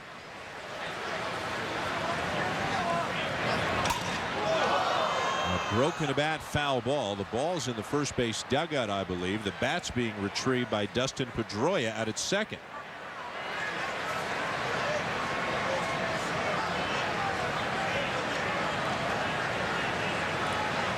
Tim Wakefield with a souvenir inside the Red Sox dugout. Much rather have to field the ball than have to deal with that flying, spinning bat.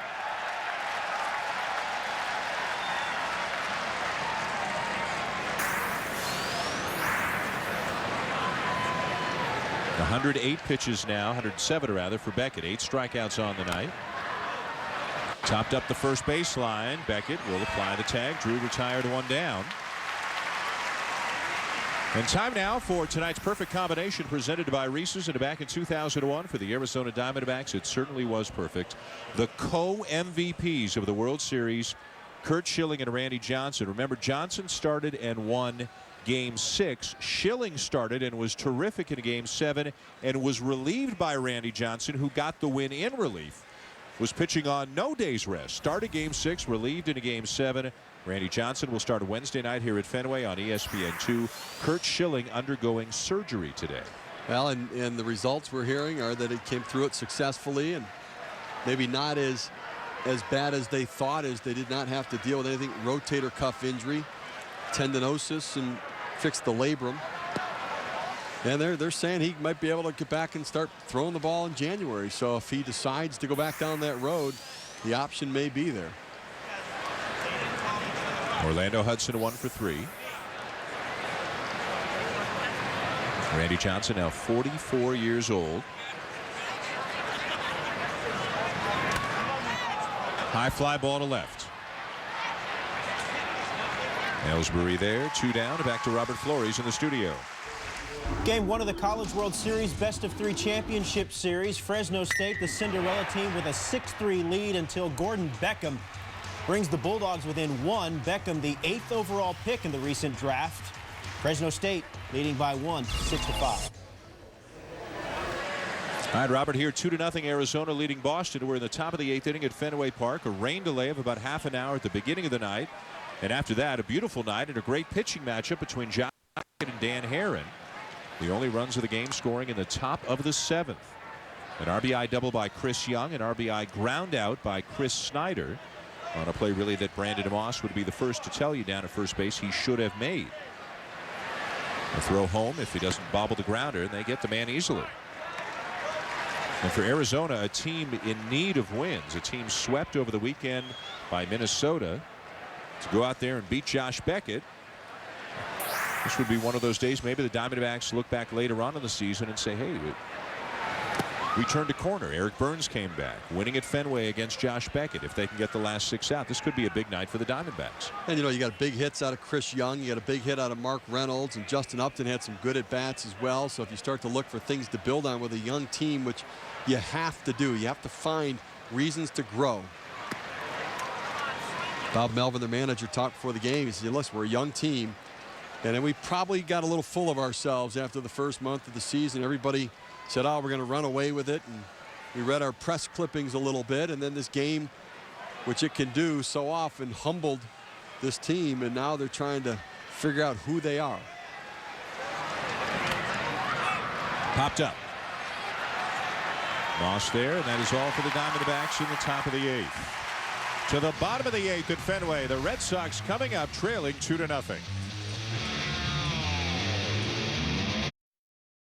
Game 1 of this Best of 3 Championship Series of the College World Series, ongoing right now on ESPN2. Fresno State and Georgia. It's the Bulldogs against the Bulldogs, and the Bulldog Oral Hershiser, part of the broadcast team. Is that symmetry or what? Back to Fenway Park. All right, Robert, thank you. We go to the bottom of the 8th here at Fenway. Diamondbacks up 2-0, and Tony Pena is into the game for Arizona. A right-hander with terrific stuff.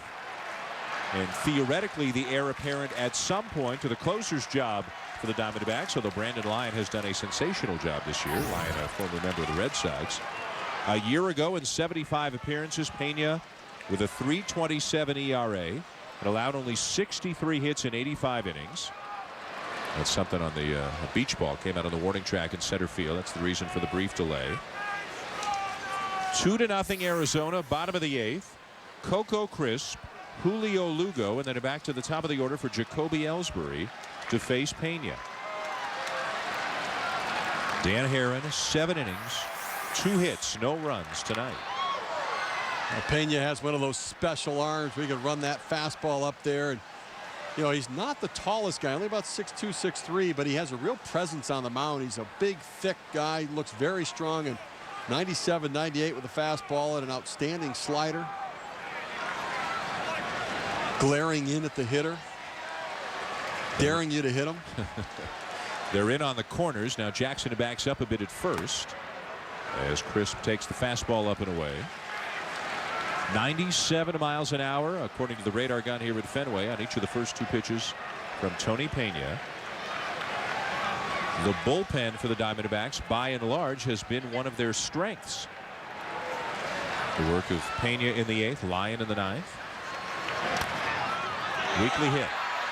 Pena in time, one down.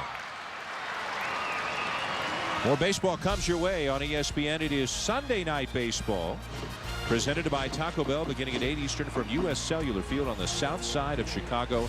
The first place Cubs and the first place White Sox.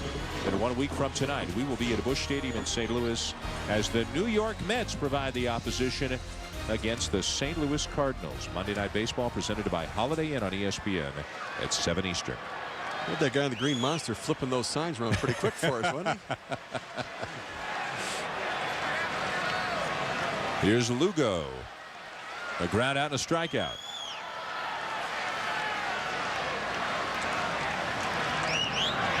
You might not want the black pinstripe suit in St. Louis next week. No, you think? It can get hot there. You think? I've heard that. It's a little toasty there at the end of June. Well, we do have to coordinate our outfits every week, don't we? All right. Well, we got to mix Oral back in. Oral's back with us next week. Oh, really? Yep. Oh. You sound thrilled. No, I mean, no, really? Oh, really? Oral? Oral. Remember him? Oral who? 59 innings, Cy Young, MVP, NLCS, World Series MVP. I've got a lot to say. I mean, having a third guy in the booth is just going to get in the way of a little talk time. Gonna cramp your style a little bit? Yeah, a little bit. I mean, I miss him. I can step out. You two can handle it. Oh, really? No. The truck's going, no.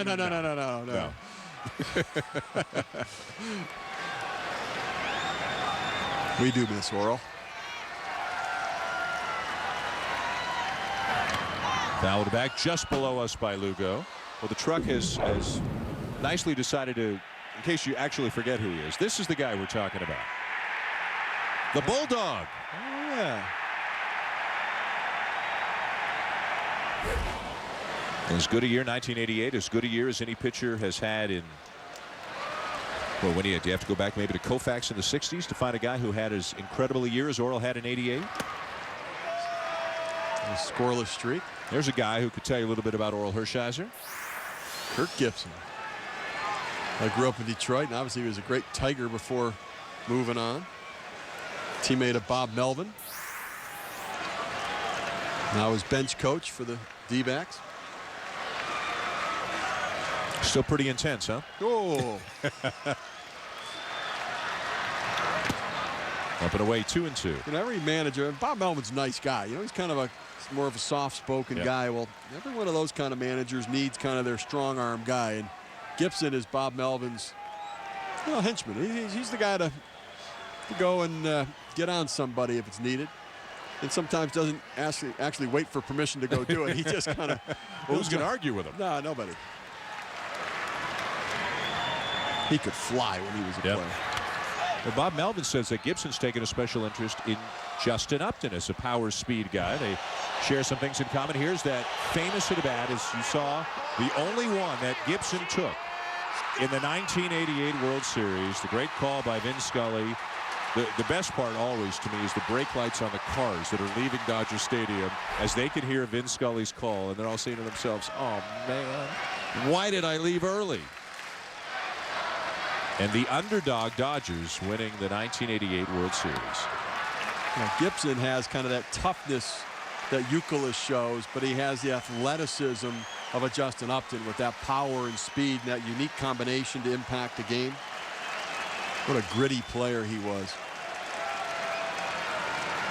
We saw Chris Duncan running into Jason Varitek. Gibson was not the kind of guy that, as a catcher, anybody wanted to block the plate. You had to do what you had to do. But you knew you were going to pay for it if Gibson was roaring down the line. Ball 4. Well, that's what Julio Lugo wanted. He had to get on base to give somebody a chance to try to drive one out to tie it up. Now, Pena only given up 1 home run in his 33-plus innings so far this year, so he tends to keep it in the ballpark. Ellsbury has surprising power, though. 0 for 2 with a walk tonight. 2-0 Arizona, bottom of the 8th inning. Reynolds a step inside the bag at third. The middle infielders a double play depth, and Jackson holding on Lugo at first. The outfielders basically straight away.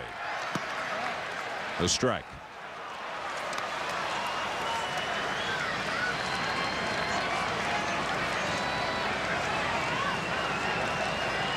Like how calm Ellsbury is in the batter's box. There's just nothing that gets flustered about him. Intense without tension.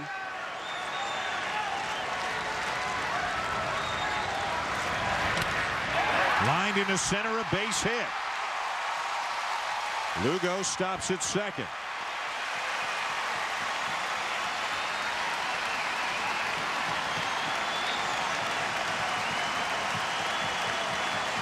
Ellsbury, he impresses me more and more every time I watch him. This is a 96-mile-per-hour fastball.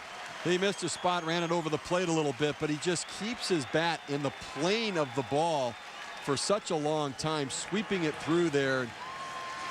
Makes it look easy.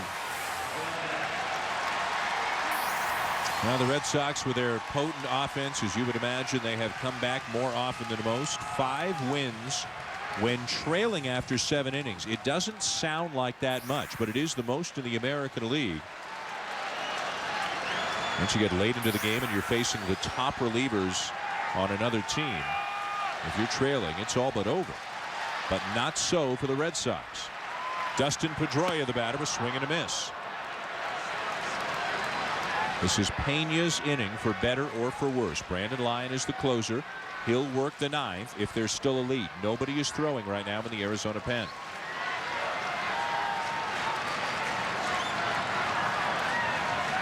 Very good speed on for the Red Sox. Lugo at second, Ellsbury at first.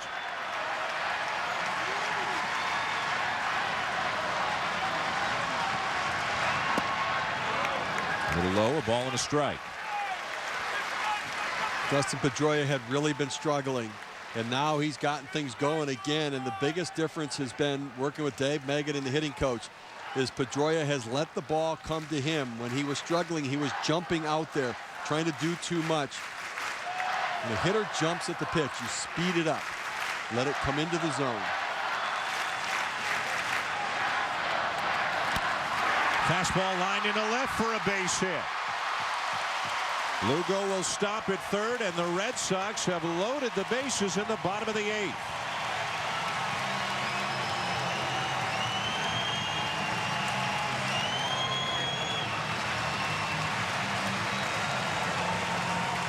Good fastball hitting right there, and Pena just trying to power it by him. He sets up away. The ball leaks back to the inside part of the plate at 96 miles per hour. If that ball's away, Pedroia can't catch up to it out there. But it's inside, able to hit it into left, and hits it so hard that no thought from DeMarlo Hale to try to send Lugo home. And now Tony Pena will face arguably the hottest hitter in baseball in J.D. Drew, although he's 0 for 3 tonight, hitting almost 400 with a ton of power in the month of June. Nowhere to put him. Manny Ramirez on deck. So J.D. Drew is going to get a fastball to hit. After Coco Crisp grounded out, a walk to Lugo, a single by Ellsbury, a single by Pedroia, and the Arizona lead is in jeopardy here in the bottom of the 8th. As you look at updated numbers this month for Drew, these numbers coinciding with the injury to David Ortiz. Many on their feet here at Fenway.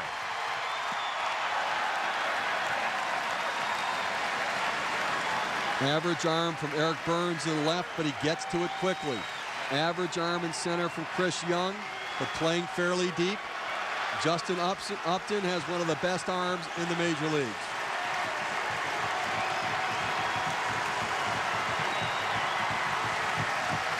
The 1-0. Inside again. Meanwhile, activity in the Boston pen. David Aardsma if Boston fails to take the lead. Jonathan Papelbon if they succeed in taking the lead. And now activity begins in the Arizona pen.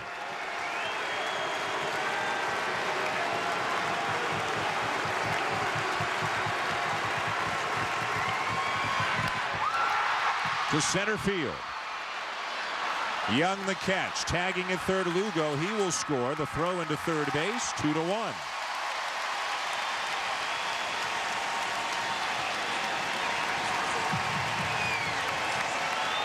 Good heads-up play in center field for Chris Young, going to third base with the throw. Keeping Ellsbury at second. And it won't get any easier for Tony Pena.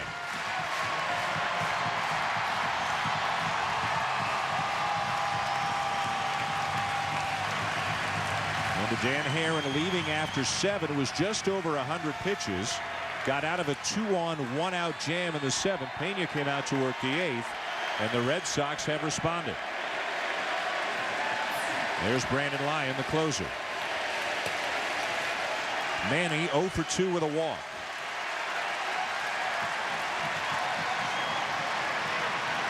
Ellsbury, the tying run out at second, can fly. And a strike.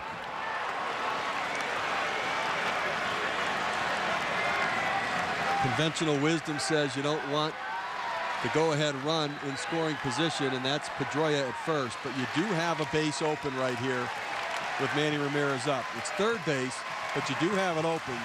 I don't let Manny Ramirez beat me. Mike Lowell on deck. So I pitch to him, but I make my pitches. A lot of guys who look calm on the outside. Dying on the inside. That's right.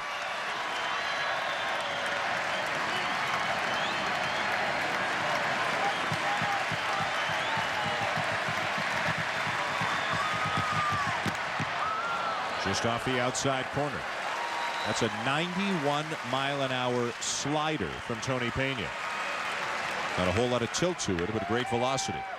That's why they think he's got a chance to be the closer someday.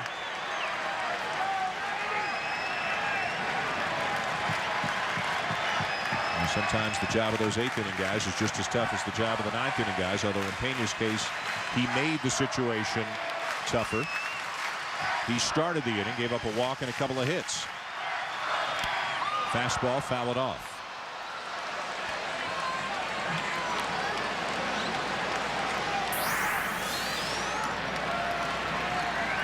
Headed for Cooperstown with those kinds of numbers. A lot of big home runs in there as well. And Red Sox fans have seen the majority of those home runs. Orlando Hudson doing what he can to keep Ellsbury close at second base. He's been jockeying with him a little bit there, trying to keep him tight, knowing that he's the tying run. Pena steps off, looks to second. Nobody there but Ellsbury.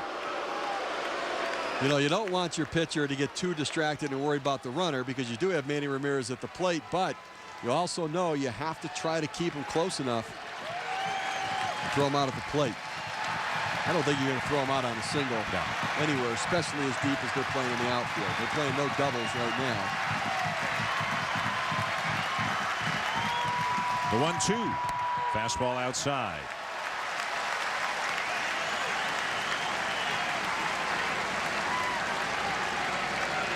You know, we saw Brandon Moss so over anxious when he was at the plate with runners in scoring position last inning. We've seen how calm Jacoby Ellsbury is, and even Manny, intense but no tension. Like he's been there before and he's gotten it done before.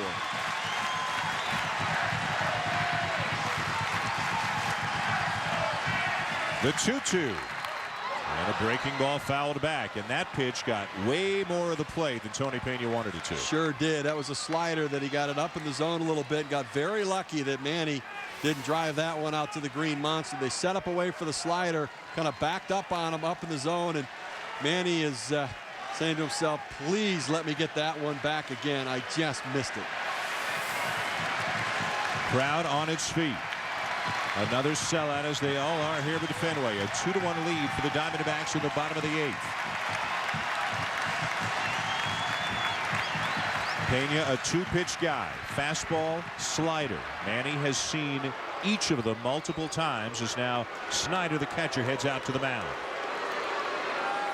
Well, the problem with Pena's slider when he throws it up in the zone is, and it backs up on him, it's almost like taking some velocity off his fastball and giving the hitter a chance to catch up to it. He wants to bury that slider. Chris Snyder the entire game has done a tremendous job setting up his target low, almost begging the pitcher to throw it in the dirt. A run in this inning on the sac fly by J.D. Drew. Jacoby Ellsbury's the tying run. He's out at second. Dustin Pedroia is the go-ahead run. He's at first, with 2 down here in the bottom of the 8th. And the battle continues between Tony Pena and Manny Ramirez.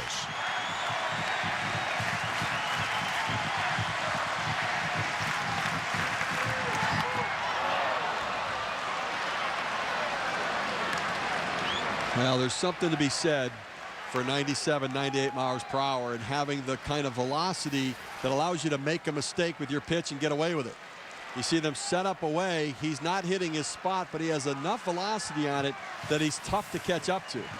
But the more you see the pitch, the more you get your timing, your mistakes can get turned around.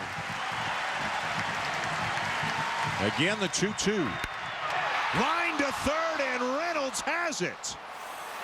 Hit as hard as a ball can be hit. And either he caught it or it found him. But either way, the inning is over. The hot corner living up to its name here at Fenway tonight.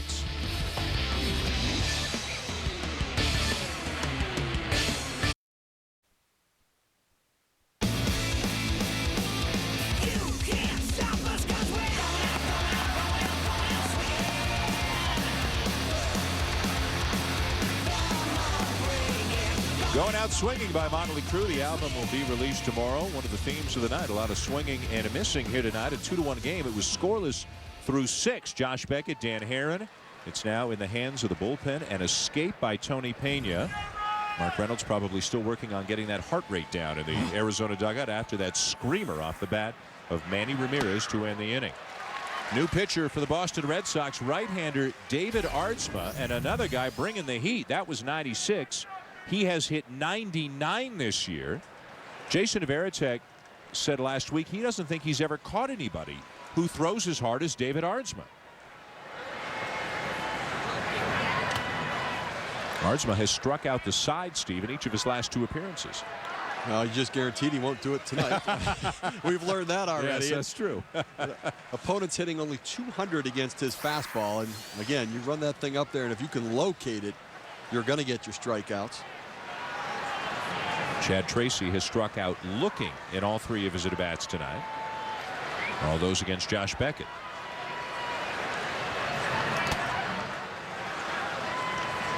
Well, he ought to only be looking for a fastball right now, because that is the strength from David Aardsma. He certainly wants to go after the leadoff man. Tracy, Reynolds, and Young, 5, 6, and 7 coming up for the Diamondbacks. Fastball just outside of the knees, 2-2 at 98 miles an hour. And when you've struck out 3 times looking, that's an awfully close pitch to take right there. Certainly don't want to walk back with the golden sombrero.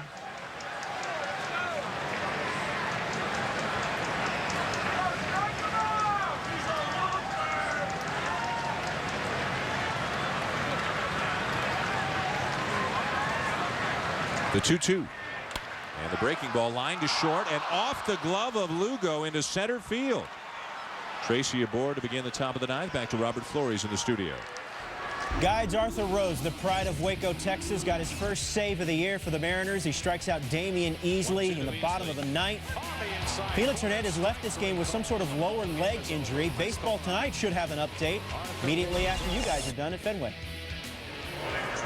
And Felix Hernandez earlier in the game hitting a grand slam off Johan Santana.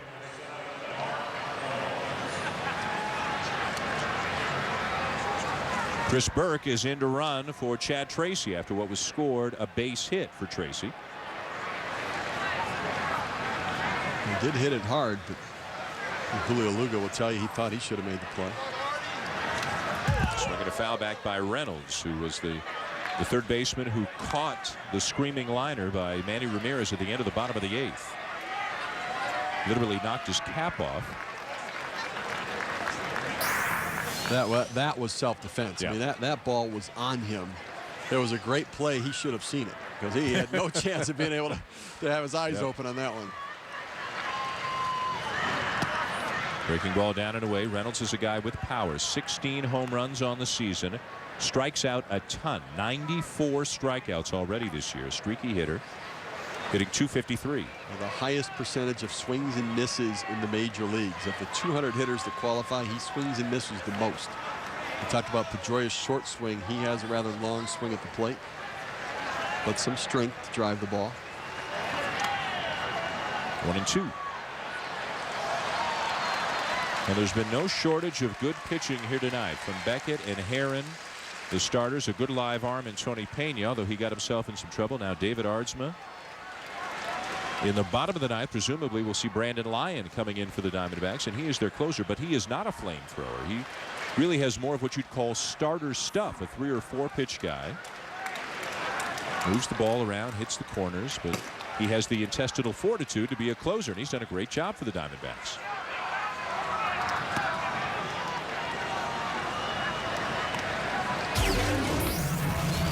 The scheduled hitters: Mike Lowell, Brandon Moss, Jason Varitek. The Lowell hit off Lyon is a home run. Again, Brandon Moss potential to come up and redeem himself, because that one run now where he might have thrown the runner out at the plate is the difference in this game. The lead by Burke at first. He is running. The pitch is fouled back by Reynolds.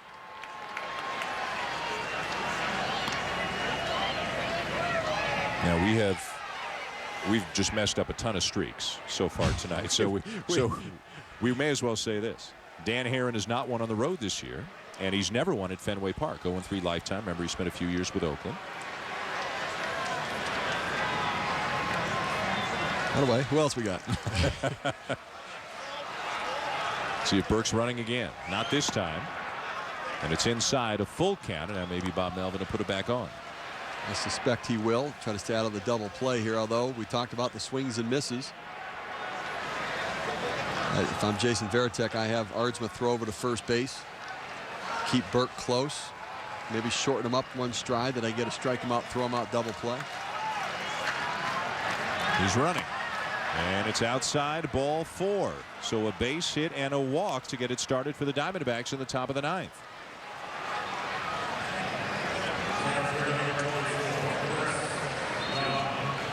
Now Chris Young, another guy with power but also prone to the strikeout. He's had a good night tonight, though. 2 for 3, including probably the biggest hit of this game, the double off the wall back in the 7th.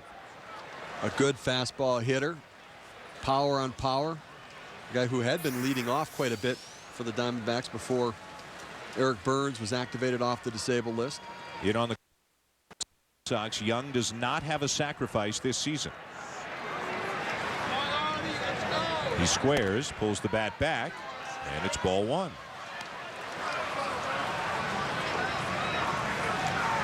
See, I'm a little surprised that they would do it. I'd let him swing. You got a fastball pitcher. You know, he hasn't bunted all season long, and you're prone to the strikeout behind him. So I'd give 3 guys a chance to try to run into a gapper and see if he can't score a couple runs. Gets it down. It's going to be plenty good enough. Just in time at first, the sacrifice for Young moves the runners along. Well, that's good bunt right there. Real good bunt. So runners at second and third, 1 out. Coming up following our game tonight here on ESPN, it is baseball tonight. A good news, bad news night for Felix Hernandez and the Mariners. The update on Curt Schilling, who had surgery today. And the battle of the bands continues with another rendition of Take Me Out to the Ball Game. Carl Ravitch, Eric Young, Buck Showalter waiting back in the studio. The Diamondbacks looking for a little insurance. A meeting on the mound here for John Farrell, the pitching coach, and the entire infield to try to figure out what to do with Chris Snyder. This is a situation a year ago that Hideki Okajima might be in the game. So valuable last year in that 8th inning role, and games where they had the lead certainly, but games where you've got a chance to try to shut them down. But Okajima has struggled this year, and the middle relief has really been an issue for this Red Sox bullpen so far this year. They've got Manny Del Carmen throwing much better of late. Craig Hansen, who going to be lights out but can also struggle, but they're still finding their way, finding their roles in that bullpen. And I think it's a big issue because I think that I'm not sure there's a guy out there that they can count on, and it may be at the trade deadline. That's the one area that Theo Epstein looks to shore up some. And you'd figure there will be some 8th inning type guys, some setup relievers available at the trading deadline. Right now, so many of the races are close. So many teams still think they are in it. Infield in for the Red Sox as the pitch runs inside on Snyder, ball 1. 2 runs, 6 hits, no errors for the Diamondbacks. 1 run on 4 hits, no errors for the Red Sox. Although Moss should have made a play, no error charged. Lugo should have made a play this inning, no error charged. So they don't show up as errors, but really the Red Sox have not played a clean game defensively. With a potential situation for a squeeze bunt. We saw it earlier with Snyder at the plate and Josh Beckett on the mound. Now Beckett a little tougher to try to get a bunt down, especially on that big curveball in the situation. But Ardsma doesn't have that breaking pitch to be concerned about. The hitter could get the bunt down. Burke, the runner at third, is good speed. 2-0 the count on Snyder. Justin Upton is on deck for the Diamondbacks. Nobody throwing in the Boston pen, and Lyon will be more than ready when it comes time for him to work the bottom of the 9th. So they're going to intentionally walk Snyder here and take the chances with Upton.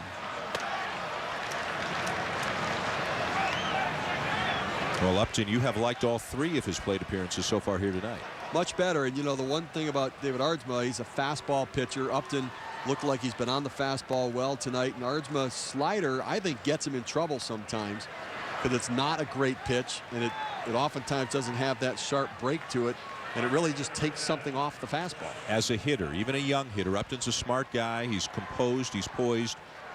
What should be going through Upton's mind in terms of what he wants to accomplish in this situation? Well, I think he's got to look for a ball he can drive right here. I mean, you've got 1 out. You want to get a ball that you can drive to the outfield and try to get that run in from third base. So you're thinking 1 run. Don't try to do too much. Yeah, no. I'm thinking get something I could drive infield in. They're trying to cut the run down at the plate. Big swing and a miss, 0-1. Stayed in the middle of the field. This is power on power right here. This is a quick bat. Set up away with the fastball, and again missing inside, and that's where a lot of long balls go when you make mistakes setting up away and drifting that pitch back over the heart of the plate. A double, a fly out, and a walk tonight for Upton. Another fastball, and he fouls it off to the right. 0-2. Red Sox thinking we'll put Snyder on more of a contact hitter, take our chances on getting a strikeout to get the second out, then we can push the infield back. And hope to get Eric Burns. Burke at third, Reynolds at second, Snyder at first. The Diamondbacks looking for a little insurance here in the top of the 9th.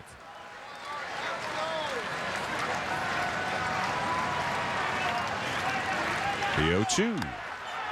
Fouled off again. Climbed the ladder with a fastball. We saw Jason Varitek almost stand up behind the plate looking for that higher than high fastball that went up in the eyes that looks so good to a hitter but difficult to catch up to. Now Upton has that quickness in his bat that he can fight that pitch off, but you see Varitek saying give it up high to me. He'd like it even a little bit higher than that. So 3 fastballs so far in this at bat for Upton. Again, the 0-2 from Ardsma, very high, too high for Upton to chase. Can calm this. I like, Upton has that poise, and they talk about he's been struggling, but he's able to flush out those bad feelings, and the next day come into the ballpark and start fresh. And pretty good look in his eye at the plate.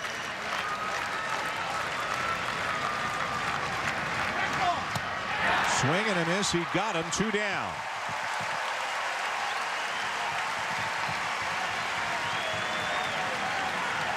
All goes to the learning curve for a young guy trying to figure it out at the major league level and what they're trying to do to you. And they come back inside with that fastball and just can't get it started quickly enough. They went up in the zone. You see him try to pull his hands in to catch up to that inside pitch, but swings around it and unable to catch up to it. So now the infielders going to back up. Eric Burns will come to the plate, 0 for 4 in his return from the disabled list. Bases loaded, 2 outs. Arizona 2, Boston 1, top of the 9th.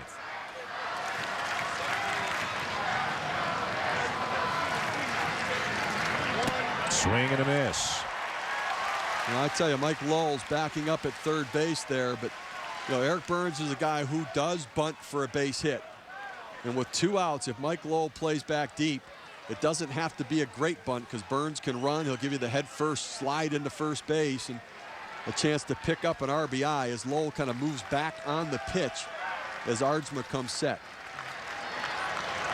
A nerve-wracking affair for both managers here tonight. A tight game from the outset. No scoring until the 7th.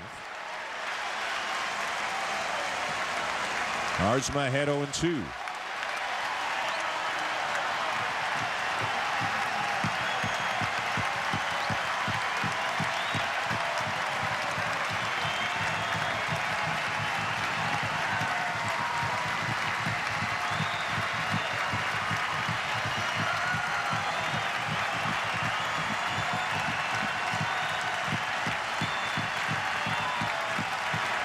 Almost hit him.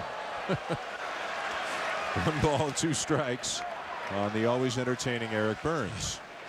He kind of dives into the plate as the pitch is coming. You see him kind of move into it.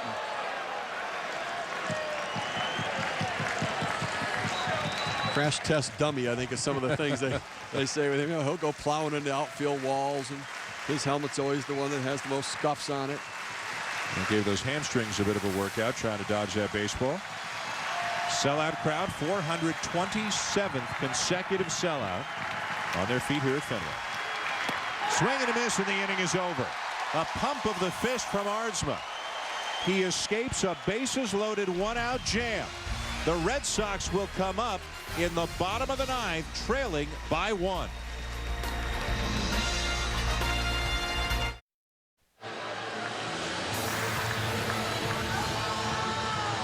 Bottom of the 9th inning in what has been a very entertaining affair here at Fenway Park. We started late because of a rain delay, about a 30-minute delay. Outstanding pitching from Josh Beckett and Dan Herron. Things have gotten progressively more interesting, a little more tension in the last couple of innings. 2 runs in the top of the 7th for Arizona, 1 in the bottom of the 8th for Boston. The Diamondbacks leave the bases loaded in the top of the 9th. And here is the Arizona closer, a former member of the Red Sox. Got 9 saves for Boston back in 2003. Right-hander Brandon Lyon, who recently had a 25-inning scoreless streak. That was snapped last week. He has converted 14 consecutive save opportunities, and he'll try to protect a 1-run lead facing Mike Lowell, Brandon Moss, and Jason Varitek.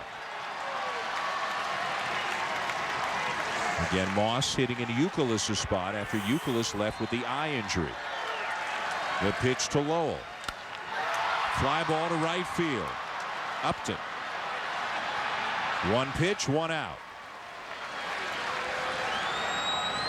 Well, not happy with himself, Mike Lowell, but scouting report for Brandon Lyon as he comes in, comes right at you. Mike Lowell extended his arms a little bit too far right there. Got underneath the ball, just popped it up to right field, and feels like he missed an opportunity. So a big first out for Lyon. Now Moss. 0 for 2 since replacing Youkilis. Even with a bag at third, Reynolds, the rest of the infielders backed up. Off-speed pitch in there for a strike. Again, Lyon, not a flamethrower, a guy who really mixes it up. Well, I like going to the curveball. Again, you've got a young guy in there who wants to try to do something. He's thinking, I'm going to jump on a fastball, so you start him off with a breaking ball. And another one pulled foul. 0-2, and where Jackson is playing, it's going to be hard to get anything between him and the line. Playing no doubles down the line. Make them earn it with multiple hits.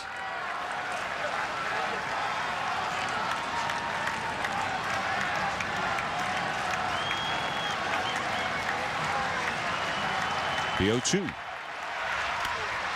Popped up. Should be playable. Reynolds, 2 down.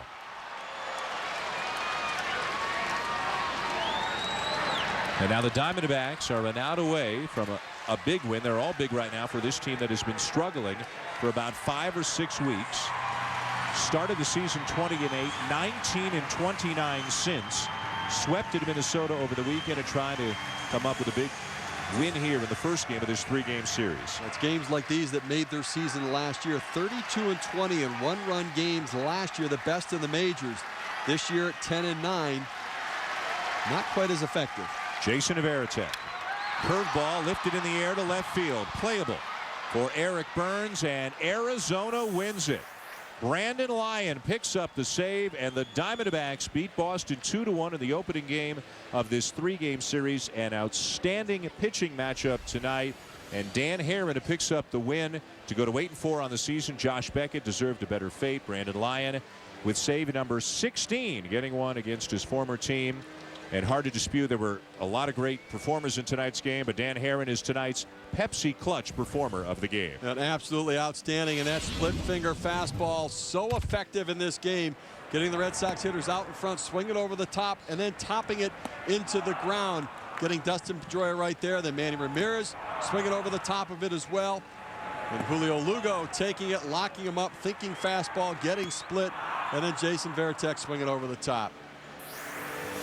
To learn more about Pepsi's Clutch Performer of the Month award, visit PepsiClutch.com. A look at Dan Herron's night, an outstanding night for Herron as he picks up his 8th win of the season. The Diamondbacks beat the Red Sox 2-1 to open up this 3-game series here at Fenway Park. Baseball Tonight is coming up next here on ESPN with Carl Ravitch, Eric Young, and Buck Showalter. This has been a presentation of ESPN, the worldwide leader in sports. For Steve Phillips and our entire ESPN crew, I'm Dan Shulman saying so long from Fenway Park in Boston. We hope you enjoyed the telecast tonight as the Diamondbacks beat the Red Sox 2-1. Baseball Tonight is next.